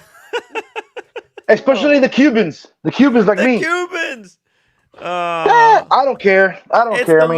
It's the look. It's the look. The look. Che Guevara look. Che Guevara. Yeah. I don't know. I like it. I like the beard. But it's remember, working. The people that you may hate here, or somebody may say that somebody else, another part of the world, love him. It's just and about the look. Exactly. They don't know about it. They don't know who he is. They're just like they don't know. Exactly. Well, I gotta do something different. I did the pink hair. I did the blonde hair. I did the bald. This is a good look for you. This is a good look for you. Yeah, man, you're good. Yeah, I think you found landed. my look. Yep. Yeah, the stylist you went to, I think it was OC stylist. Go to him more often. Well, I have my own, the Turkish one, and they could just trim it up and to keep it the way it was. So I'm just going to do that. Yeah, Timmy, I'll awesome. send you his number, and then that was really. I'm impressed. You knew about the Agenor movement, and Yeah, because I was studying about it. I have footage. I have the footage. When I'm back from Paris, I need to start making videos. So I could do a video about because I already have the lyric information. I have the video. I just need to do the voiceover. I need to write the script. What I'm gonna say. Yeah, so, the whole thing behind the lyric is it's a great story. It needs to be a story. It's the story, and it's the inspiration for other groups that want to do something like this. And then kudos to Bill. And he has a lot of among the. I'm not an involved member. I try to be on there as much as I can, but there are contributors and there are people that actually have assisted Bill in he's awesome. taking on he's the awesome. shores, and and they made this possible. So there are a lot of them, and that they're constantly contributing. So and kudos to them too. And yeah, Maybe we'll be able to get more of them onto the live streams to share about their passion, because I feel like the like, think about it, the kind of people that invested into this watch to make it right. happen. You, Yeah. Brian, right? And Brian, I respect Brian's watch collecting as well a lot, just like yours, Sean. You're a Thank you. very unique collector. Brian also is very unique. PG, didn't PG has one too, I believe. I don't really. I think so. I believe so. I'm gonna have to do it. Whoa. Hey.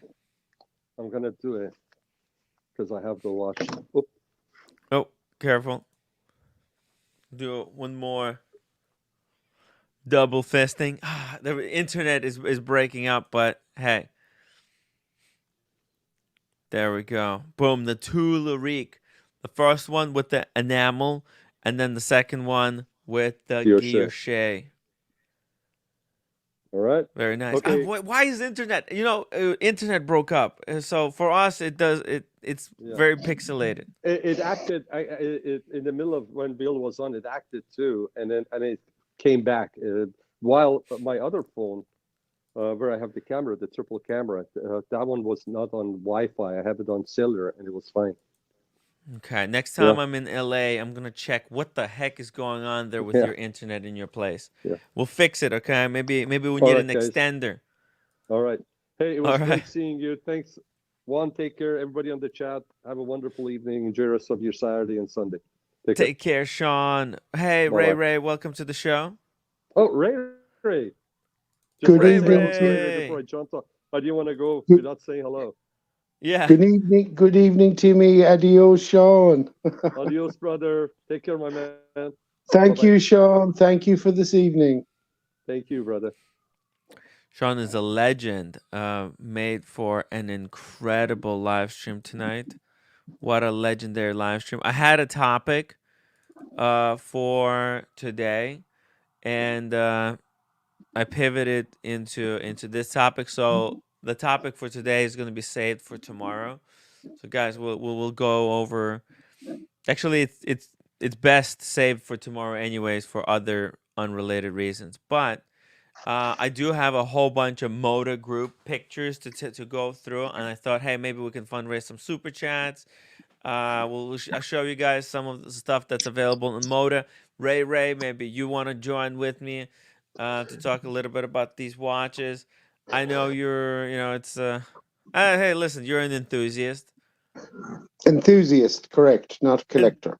not a collector, enthusiast. Well, it's expensive to collect this shit. I'm not buying this one. Ray. Every collection can be expensive, but if you're an enthusiast, it's not about cash. It's about the enthusiasm. Well, no? eventually you run out of. See, you can never run out of enthusiasm, but you can run out. Actually, can you run out of enthusiasm? You could definitely run out of cash. Everybody's limited by how much money they have and how I much they're agree. willing to spend. I agree. You can run out of cash, but if you run out of enthusiasm or passion, Yeah. you've What does given that up mean? on life. You've given up on life, surely. Have you? If you've given up on passion and enthusiasm, why get out of bed? What is the meaning of life? Is it to collect watches, to keep on improving your collection? What is the meaning of life, Ray? When it comes to watches, Yeah, when it comes to watches, of course. I think you dive in, you get bigger and bigger, and then you start to narrow down to quality. Okay. Yeah, exactly. So you get the best quality watch as you can. But why do we want the best quality? Wait, it's a quality plus something else, no? No, what I mean, Timmy, is you buy watches and then you go up the ladder. You go up the Yes. ladder, and then your Climb the ladder. collection will get bigger. Yes. And then when you've learned, you start culling. You start culling your flock. Yeah. Yeah, you there's a start selling whole bunch off, of or pieces that I you need to start call. gifting away. And instead of quantity, you go for quality once you learn. That's what Brian is doing. He is culling the herd. What's called culling the herd, like you said, Ray Ray. Yeah. Yes. Hey, speaking of calling a wristwatch, what do you think about this Breitling for 4,250? I The love GMT. Breitling. I always like Breitling. They do their own thing. But this is a downgrade. This is an ETA based movement. It's not in house. It's some shitter movement. It's So new. what? It's Hey, slow down with the ETA and shitters. We don't okay. say those Sorry. words in the same. No, Come on now. no, but You Brian. wouldn't be here. You wouldn't be here if it hadn't been for ETA and the smarts of Nicholas Hayek buying up all those companies back after he did a great job. Yeah. Nicholas Hayek, he bought up all the companies, and now it's Swatch Group. I mean, the guys, and all based on Genius. ETA. Come on, But ETA, yes. ETA. No, I'm not. Hey, no. I know, I'm not just saying kidding. it. No, I I'm know, not. I know, I Yeah, know, yeah, yeah. I know, I know. I'm just pointing out that they have in-house stuff. I Everybody wants to know, go in-house. I know. They can't And compete. Breitling is They can't taking a compete. step back. They can't Timmy, compete because It's hard. It's hard to compete, so right? hard. Yeah, man. Fucking difficult. if you The were margins, man. The margins are so thin, man. They gotta get it where they can't. No. The margins, I think, are really thick. But Oh, they don't want to go back on the margins. They don't want to cut their margins. They're okay. used to these fat fucking margins. Yeah. Oh well. Timmy, if for you them. wore $20 Casio, you'd be on time for your shows. Yeah. I know, right? Hey, you No, want he's to hear? preparing. I saw he was preparing beforehand because I got in earlier, and it's a whole show. It's a little setup before it happens, so we know what page we're on. And I thought that was beautiful. It was very organized. When I got in with you guys before the show, it was great. It was like, okay, come in later. Like, okay, great. It was great. I loved it. We I had a loved bit it. of a script. I mean, it's a professional production. It's a No, it's not a watch show. script. It was just saying, hey, listen, this is, and you know what, Tim? I couldn't in my heart interrupt the man. He was just speaking beautiful words. And every time I see his show, I learn something. Bill is such an awesome guy, man. I wish he was my best friend. Excuse Yeah, me. he's a great guy, and it's Yeah. quite a feat that he has achieved there with these, making his own watch. It's pretty incredible. Yeah. Sweet. Speaking of your own watches, here's a disappointment. Here's another watch that I own that goes for half of what I bought it for. Thank you. Oh, Here's another sorry. kick in the nuts. But mine Oh is unworn. Maybe no. this one was worn a little bit. Who knows? 2,500 for what do you? This is a beautiful Cartier. That's cheap. Cheap I for a like Cartier. it. Cartier cool. Cartier cool. Yeah, it's a great dress watch. Anybody could wear one, but hey, let's just skip next one. Okay, here we go. They're This is diamond. the They do it. Pelagos. Claro. It's still too expensive. 4,000. There it goes. Yeah. Cartier do a nice dive watch. Cartier do a nice dive watch. Would you Yes. take a Cartier watch diving? No, The but Cartier it's dive a watch? token. Yes, I would. It's a Okay. token diver. It's a token diver. Right. Cool. But for them to engineer a dive watch, I mean, it's as good as an anchor, but as Yeah. for a dive watch, no. But fair They're balls exploring. for doing, yeah. They're exploring. For a jewelry watch. I mean, Cartier are a jewelry watch. Come on, they're not a tool. Cartier. They're not a tool watch. No, they're not. They're unfortunately they're not a tool watch. But it's a great watch. I especially like that band one, the women's bracelet watch. Nice. But it's just I don't know. I feel like everything is just going to shit, and it might not be good time to be buying overpriced watches. A boss of mine. Hey, boss here's of- a bargain. It's just came out, guys. What the hell? $2,000. Longines, but this is like the Air King. It's like an Air King, but without the numbers. See, the case is like the Air King. The bezel. Look. Holy It's shit. nice, very nice face. Look at that. They Sucker for blue complete. dial. Look. Whoops. Sorry. Wrong. It's okay. Wrong account. Longines have great Look at that. heritage. Longines have great heritage. Yep. Longines. Yeah, they're great. Actually, the oldest registered trademark. Logo. Yep. With the wings and the hourglass. the hourglass. Exactly. Mhm. Exactly. I know. Yeah, you're Sir, good. Great. excuse me. They're great. Sir, this gentleman, I've never met you or heard you before, sir. What's your? Oh. Hi. I'm Huang. I used to go by Hamilton Huang. I'm a watch enthusiast, and I don't collect anymore. I have my collection already that I collected before I got off, before I left the watch community because it was very distracting for me. And so I just came by to say hello, and I go now by Nikon FM2N. I've changed from one awesome hobby, watches, to another awesome hobby, which is 35 millimeter film photography in black and white. Wow. And I'm having a great time. Black and white. Yeah, Can I we see developed some it myself. photographs? No, not right now. Not right I'm now. drywalling. Whose I'm drywall is this? drywalling. It's me. Whose drywall is this? What happened here? Why is the Okay, I'll tell drywall you. needs All right, fixing? I'll tell you. Okay. Nikon, you're very entertaining. You're very entertaining, sir. we moved to this condo in the summer of 2018, and it was freshly painted, but then it obviously they didn't put a primer coat on the drywall before they actually painted it. So the paint was just peeling off like in large pieces, like I could just rip it out with my hand, and like forget this. Is it lead paint? Was that lead paint? No. Okay, good. Do you know what primer? Do you know what primer is, Timmy? Primer? Yes. Yeah.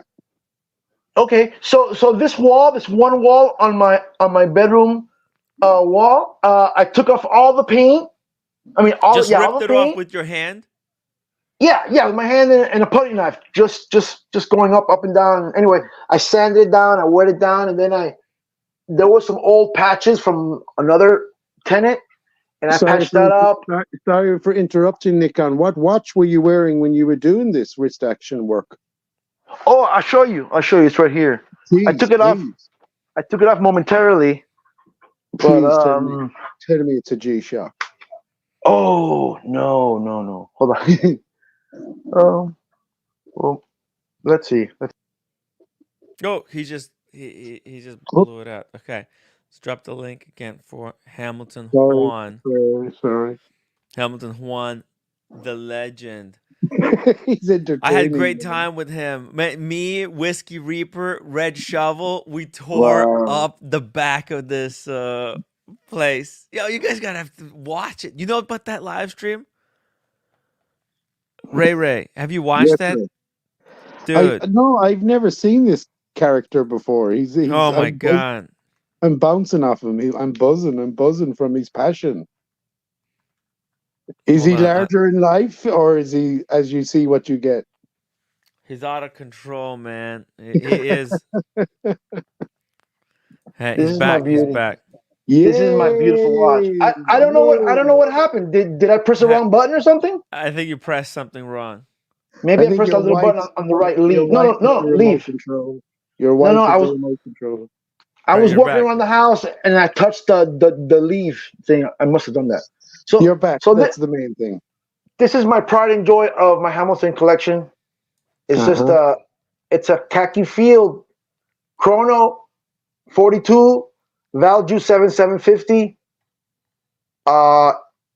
Treble. Yeah, and I love it. It's chunky. So how many watches are you down to now, Nikon? 5. From how many were you up to? About 9 or 10. Okay. Yeah. I called my Yes. my flock of, Yes. and I just settled. And then The calling. yeah, and then my wife The gets calling. me. She gets me my Grail watch, and Which my was? collecting days were over. It's She a, ruined it for you. She got you the end piece. the end piece. It's an Omega caliber 9605, and it's blue. Wow. Caliber 9605 in blue. She And wanted I have to so shut much. you up. Yeah, she wanted got it to at shut Joma you Shop. She wanted She to set shut me up. you She did. She said, "That's it."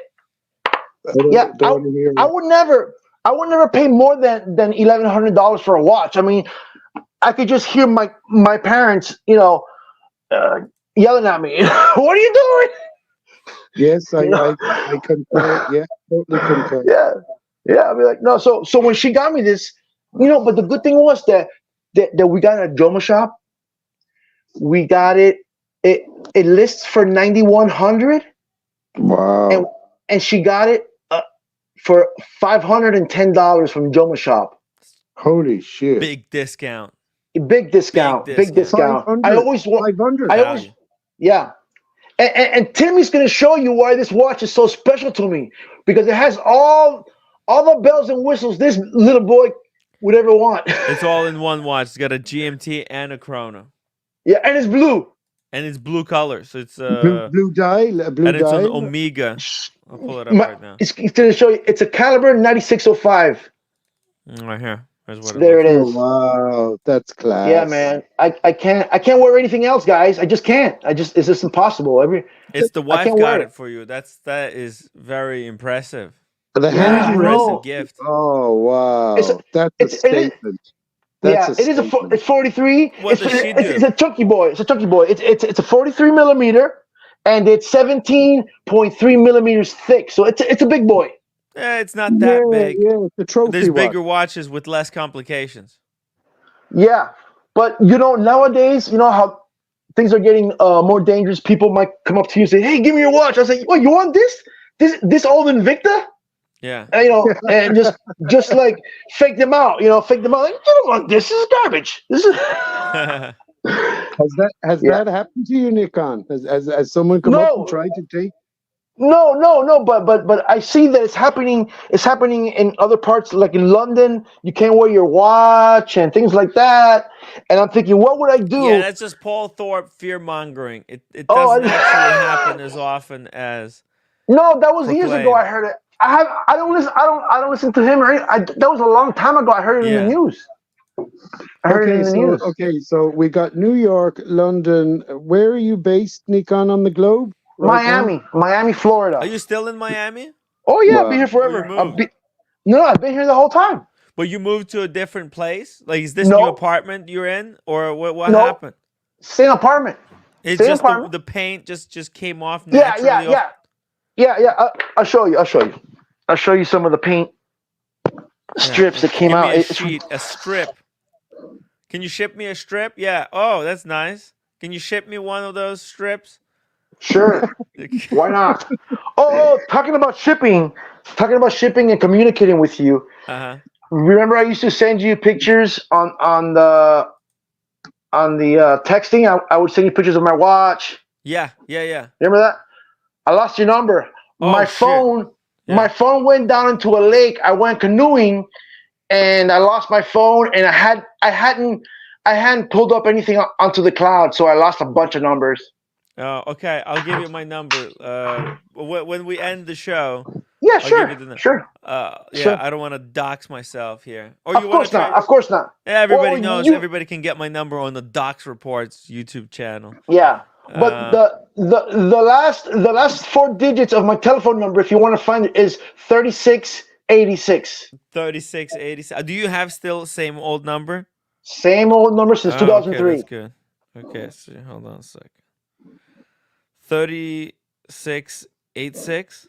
Yeah, 3686. Photo. It's spelled FOTO. If you put it, I got that number a long time ago. I wanted to be a real serious photographer at one point. Oh, here, I'll send you a text.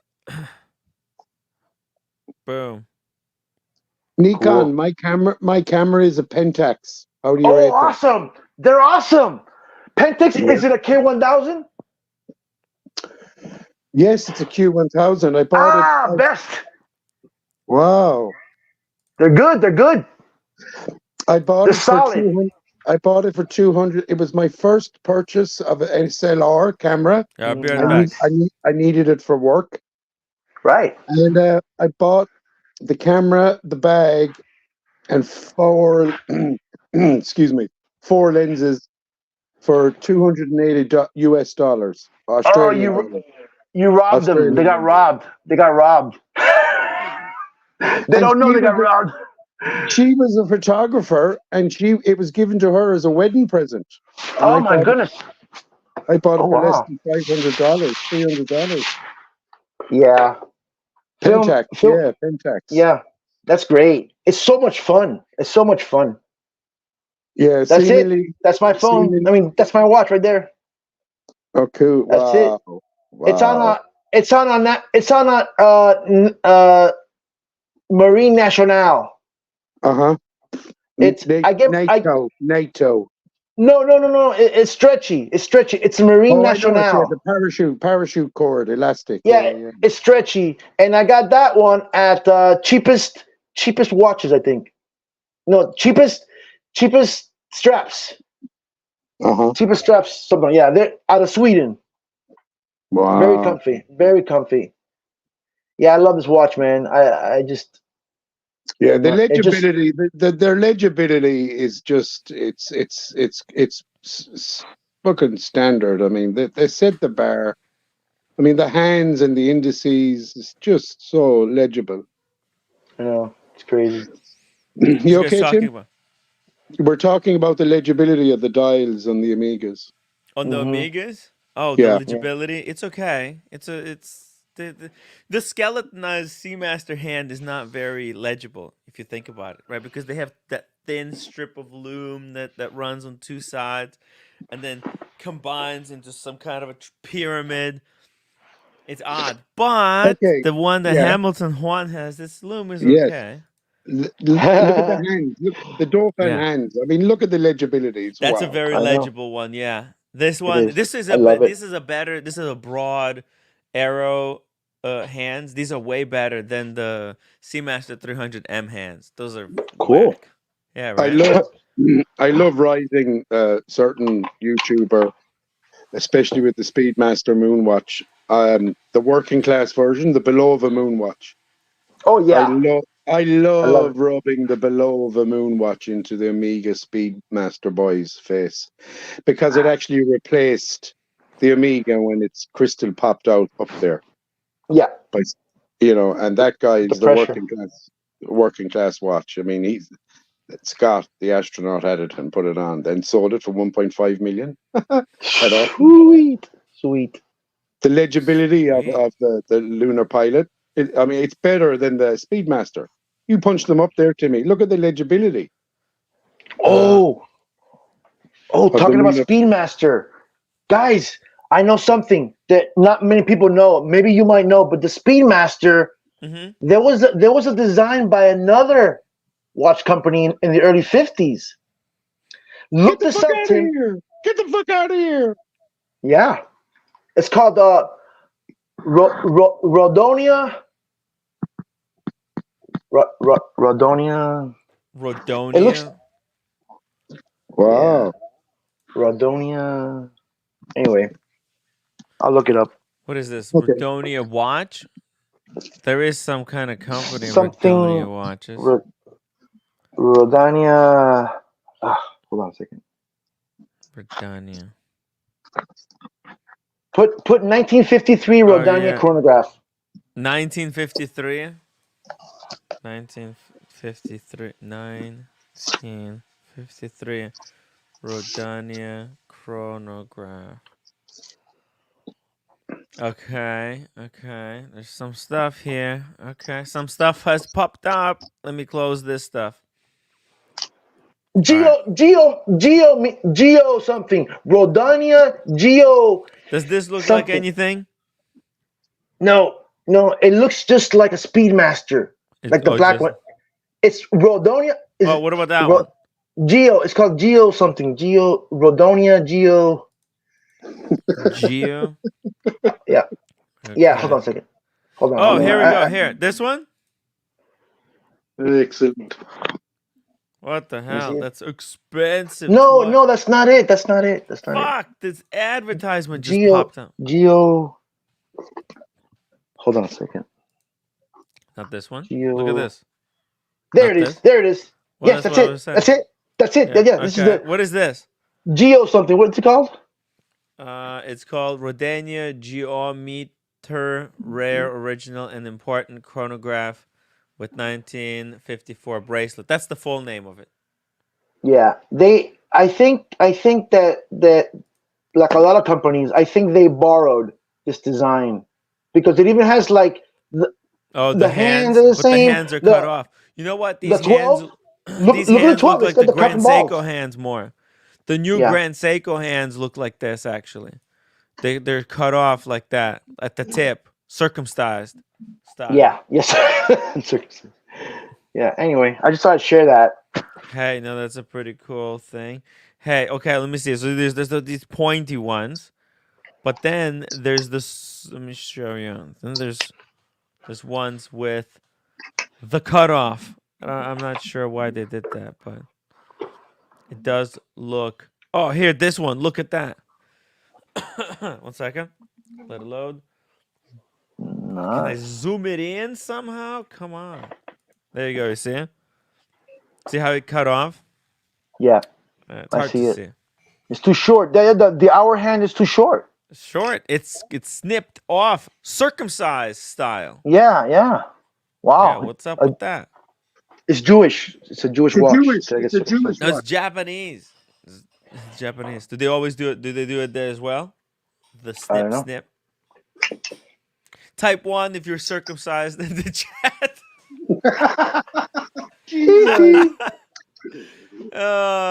Anyways. Hey,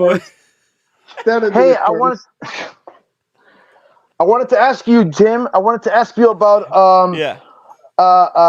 my friends, my other friends that I made that last time. I made friends with Shovel, Red Shovel, Red Shovel, and with- yo. and Matthias. Where is Red Shovel? And Matthias.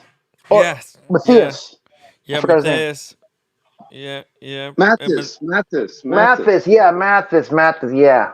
Great. Mathis is Miami. He's Miami. Yeah, I met him. Yeah, I met Matthias him. is I in met him. Miami there. Yep. I And met him. Red Shovel, he's Northern Ireland. He Timmy, might. have you had contact with Red since his return? Yeah, I talked to Red earlier today. Oh, cool.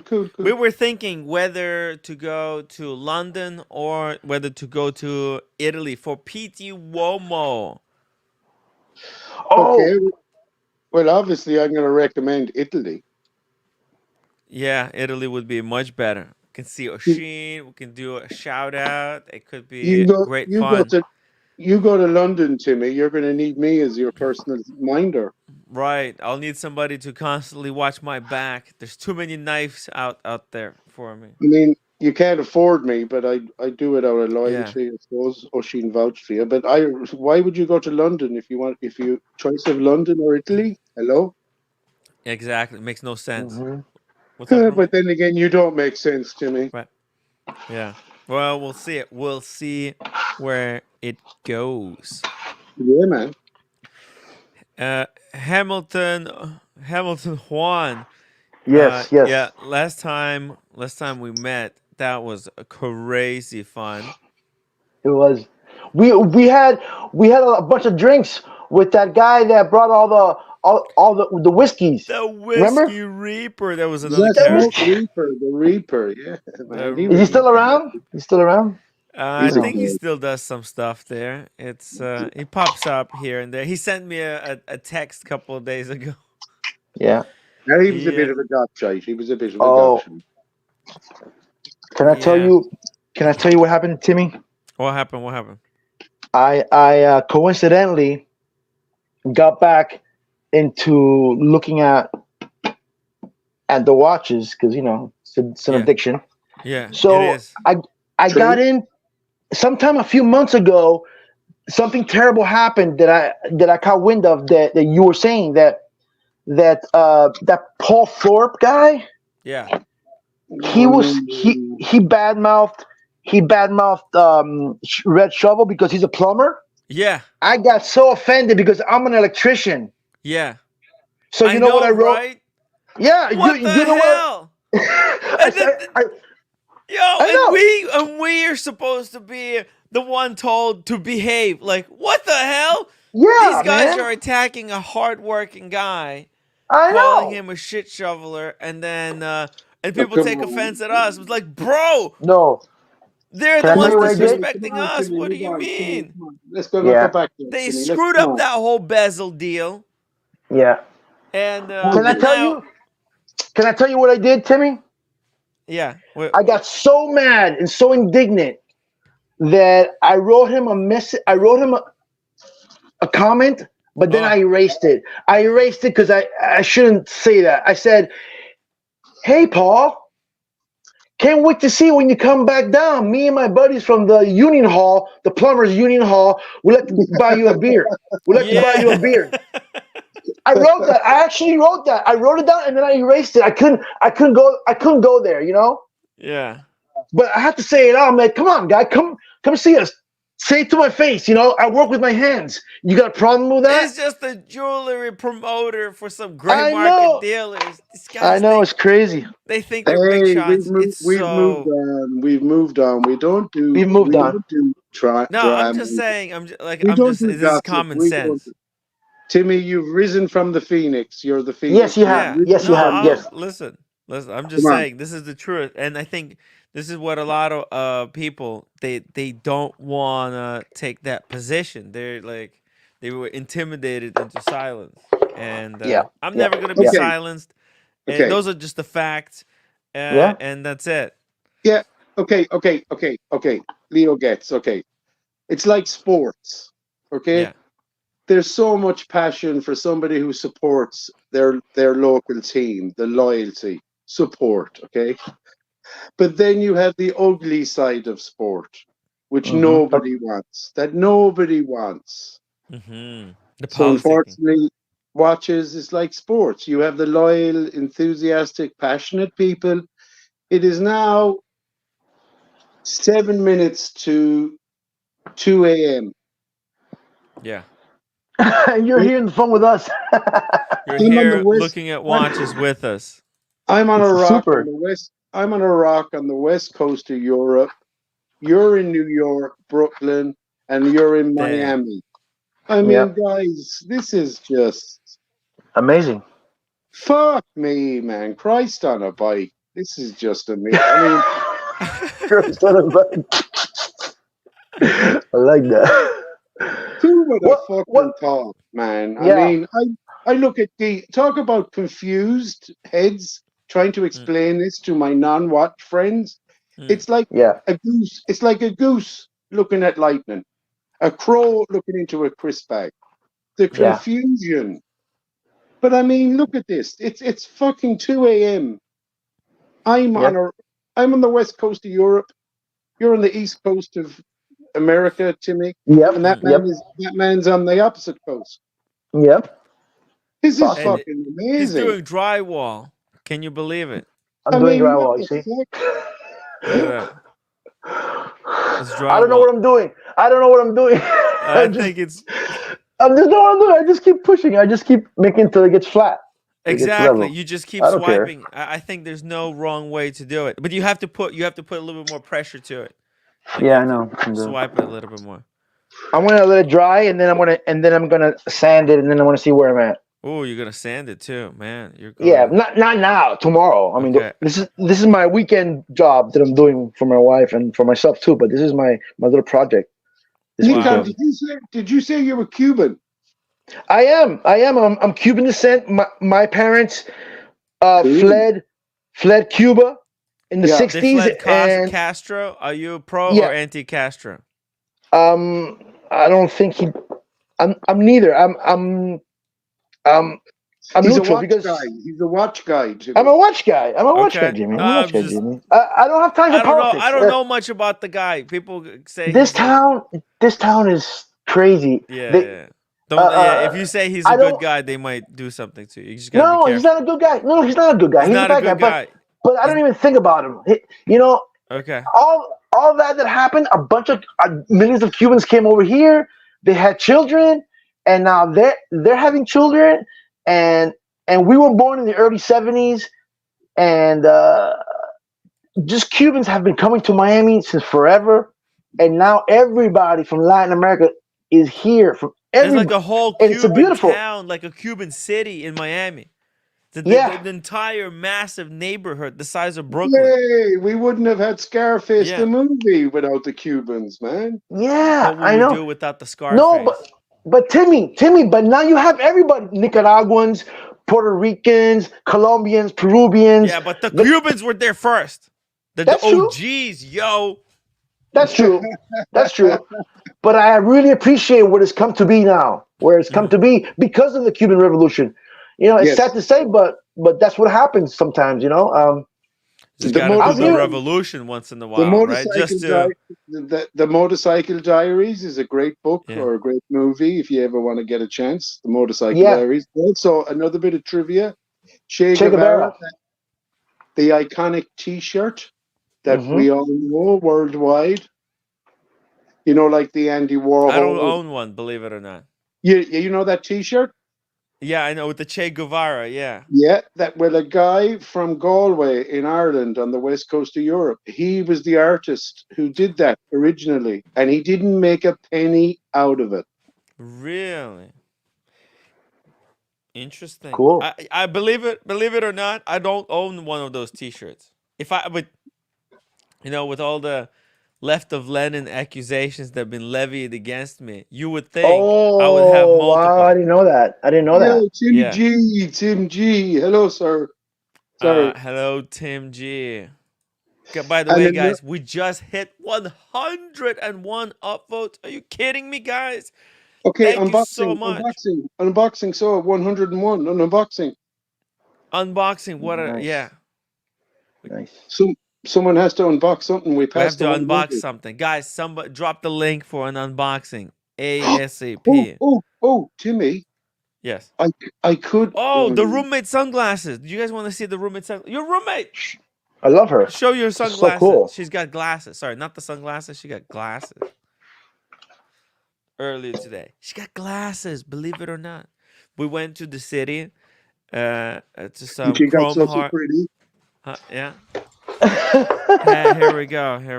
Check it out. Nice Wow. presentation. Leather. I wanted to buy, but I cannot afford to buy stuff like this. So leather, lovely. Not anymore, at least. Okay, here we go. Focus on.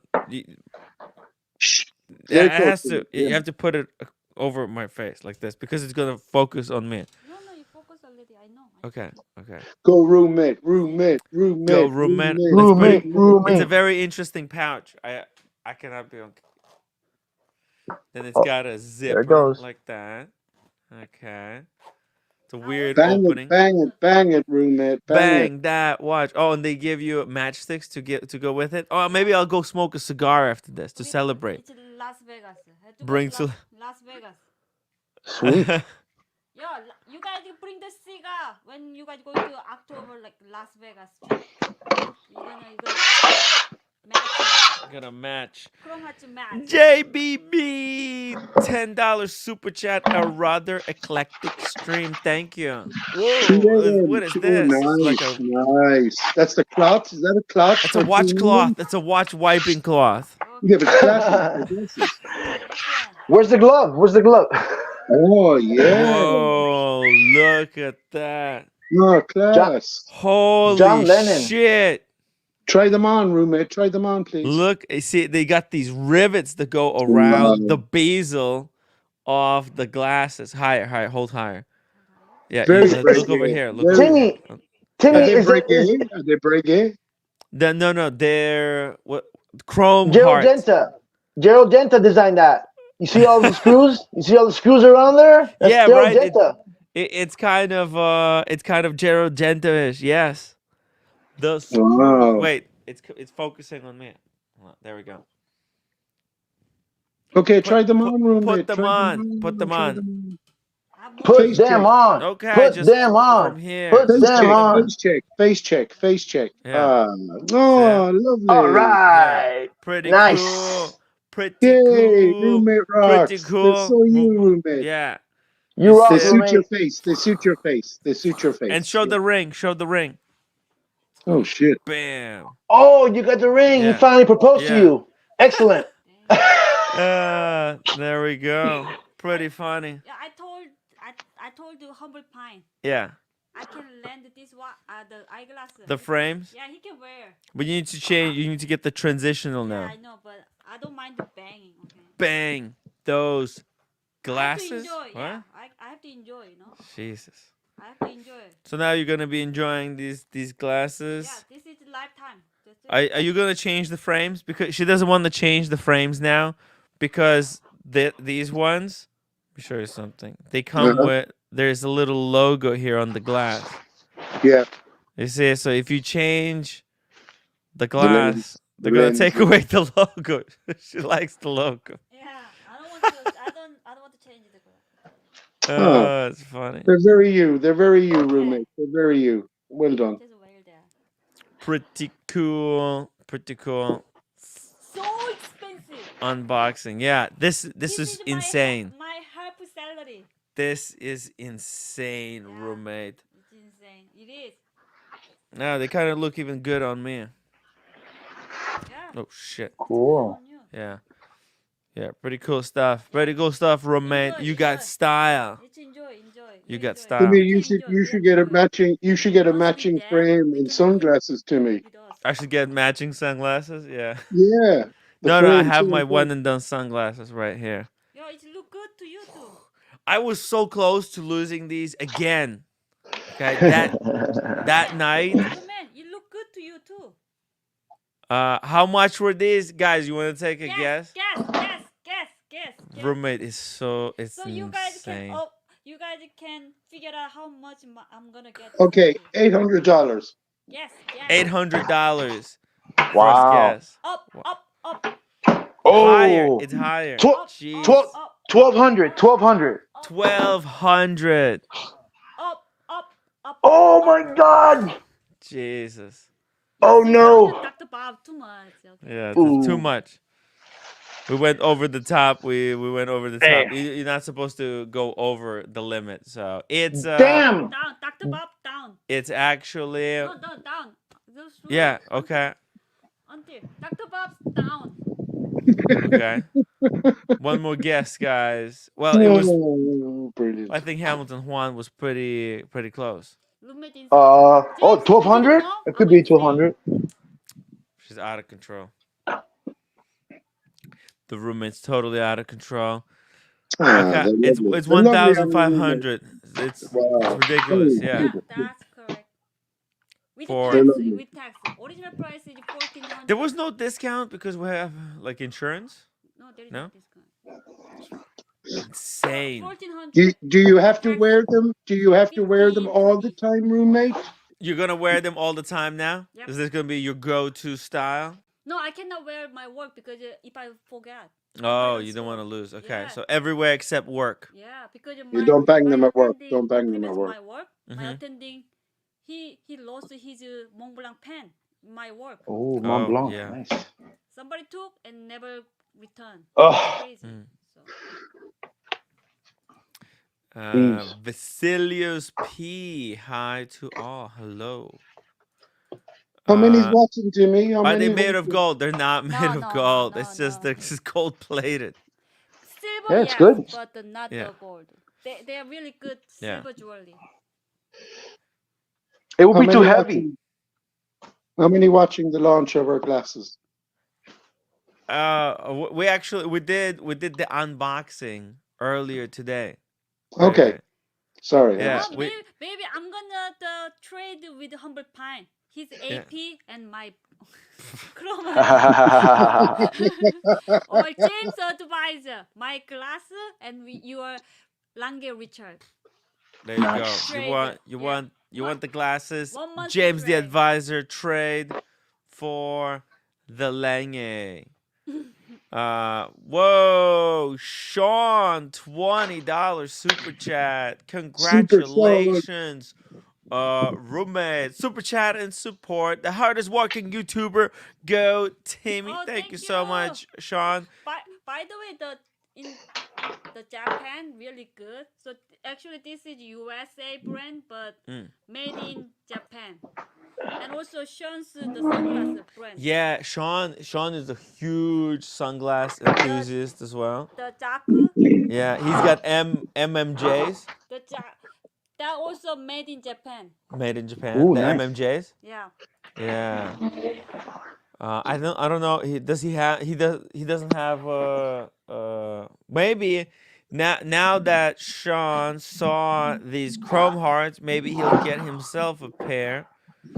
This is a cool look. This would look really good with the Breguet because the way the frames are made, it kind of looks like a Breguet's coin edging. Yeah, there's also silver ones. It looks like a Breguet coin edging. Nice. Yeah. Anyways, guys. You look good. Try wear again. Try wearing again. It really look good to you. Second. Thanks, Tim. Yeah, it looks pretty good. It looks very smart, very intelligent. I look like I got a real job. Like I'm a professor over here, Professor Timmy. You look like the IT. I look like Harry Potter. No, you look like IT. It looks good. It looks good. It looks good. Google, Yeah, it looks good. Marine Layer, congratulations, roommate. Wow, thank you so much, Marine Layer, for the super chat. You really looks working like Google or like. Yeah, I got roommate a whole bunch of pastries there when we were in the city, so I appreciate you guys helping me cover some of the expense. How many people upload today? We got 100. Damn. Yes. I'm sorry. So what do you mean you're sorry? What do you mean you're sorry? 200 upward. Hey, what do you mean? He'll take what he can get, right, Jimmy? You'll take what you can get. We love you, Jimmy. Thank you, Hamilton Juan. I missed hanging out with you. I missed hanging out, but I just couldn't do it. I just couldn't do it anymore. I had to get out. Hey, Hamilton, jump on the live stream tomorrow. I want to talk to you more, okay? Okay. Guys, see you later. Upvote, Ray, thank you so much for staying with me later. Thank you, sir. Congratulations to the roommate. Shout out to Humble Pine. You can trade your AP and this. I'll bring the Chrome Hearts to Boston on Monday. Yes? Yeah. All right, guys. You better bring the UAP. Bring that AP. Yeah. Switch it. We'll take the AP to Paris. Yeah. And be ready, James. Next is yours. Ooh, James is next. Get ready, guys. The game is gonna get spicy. I got your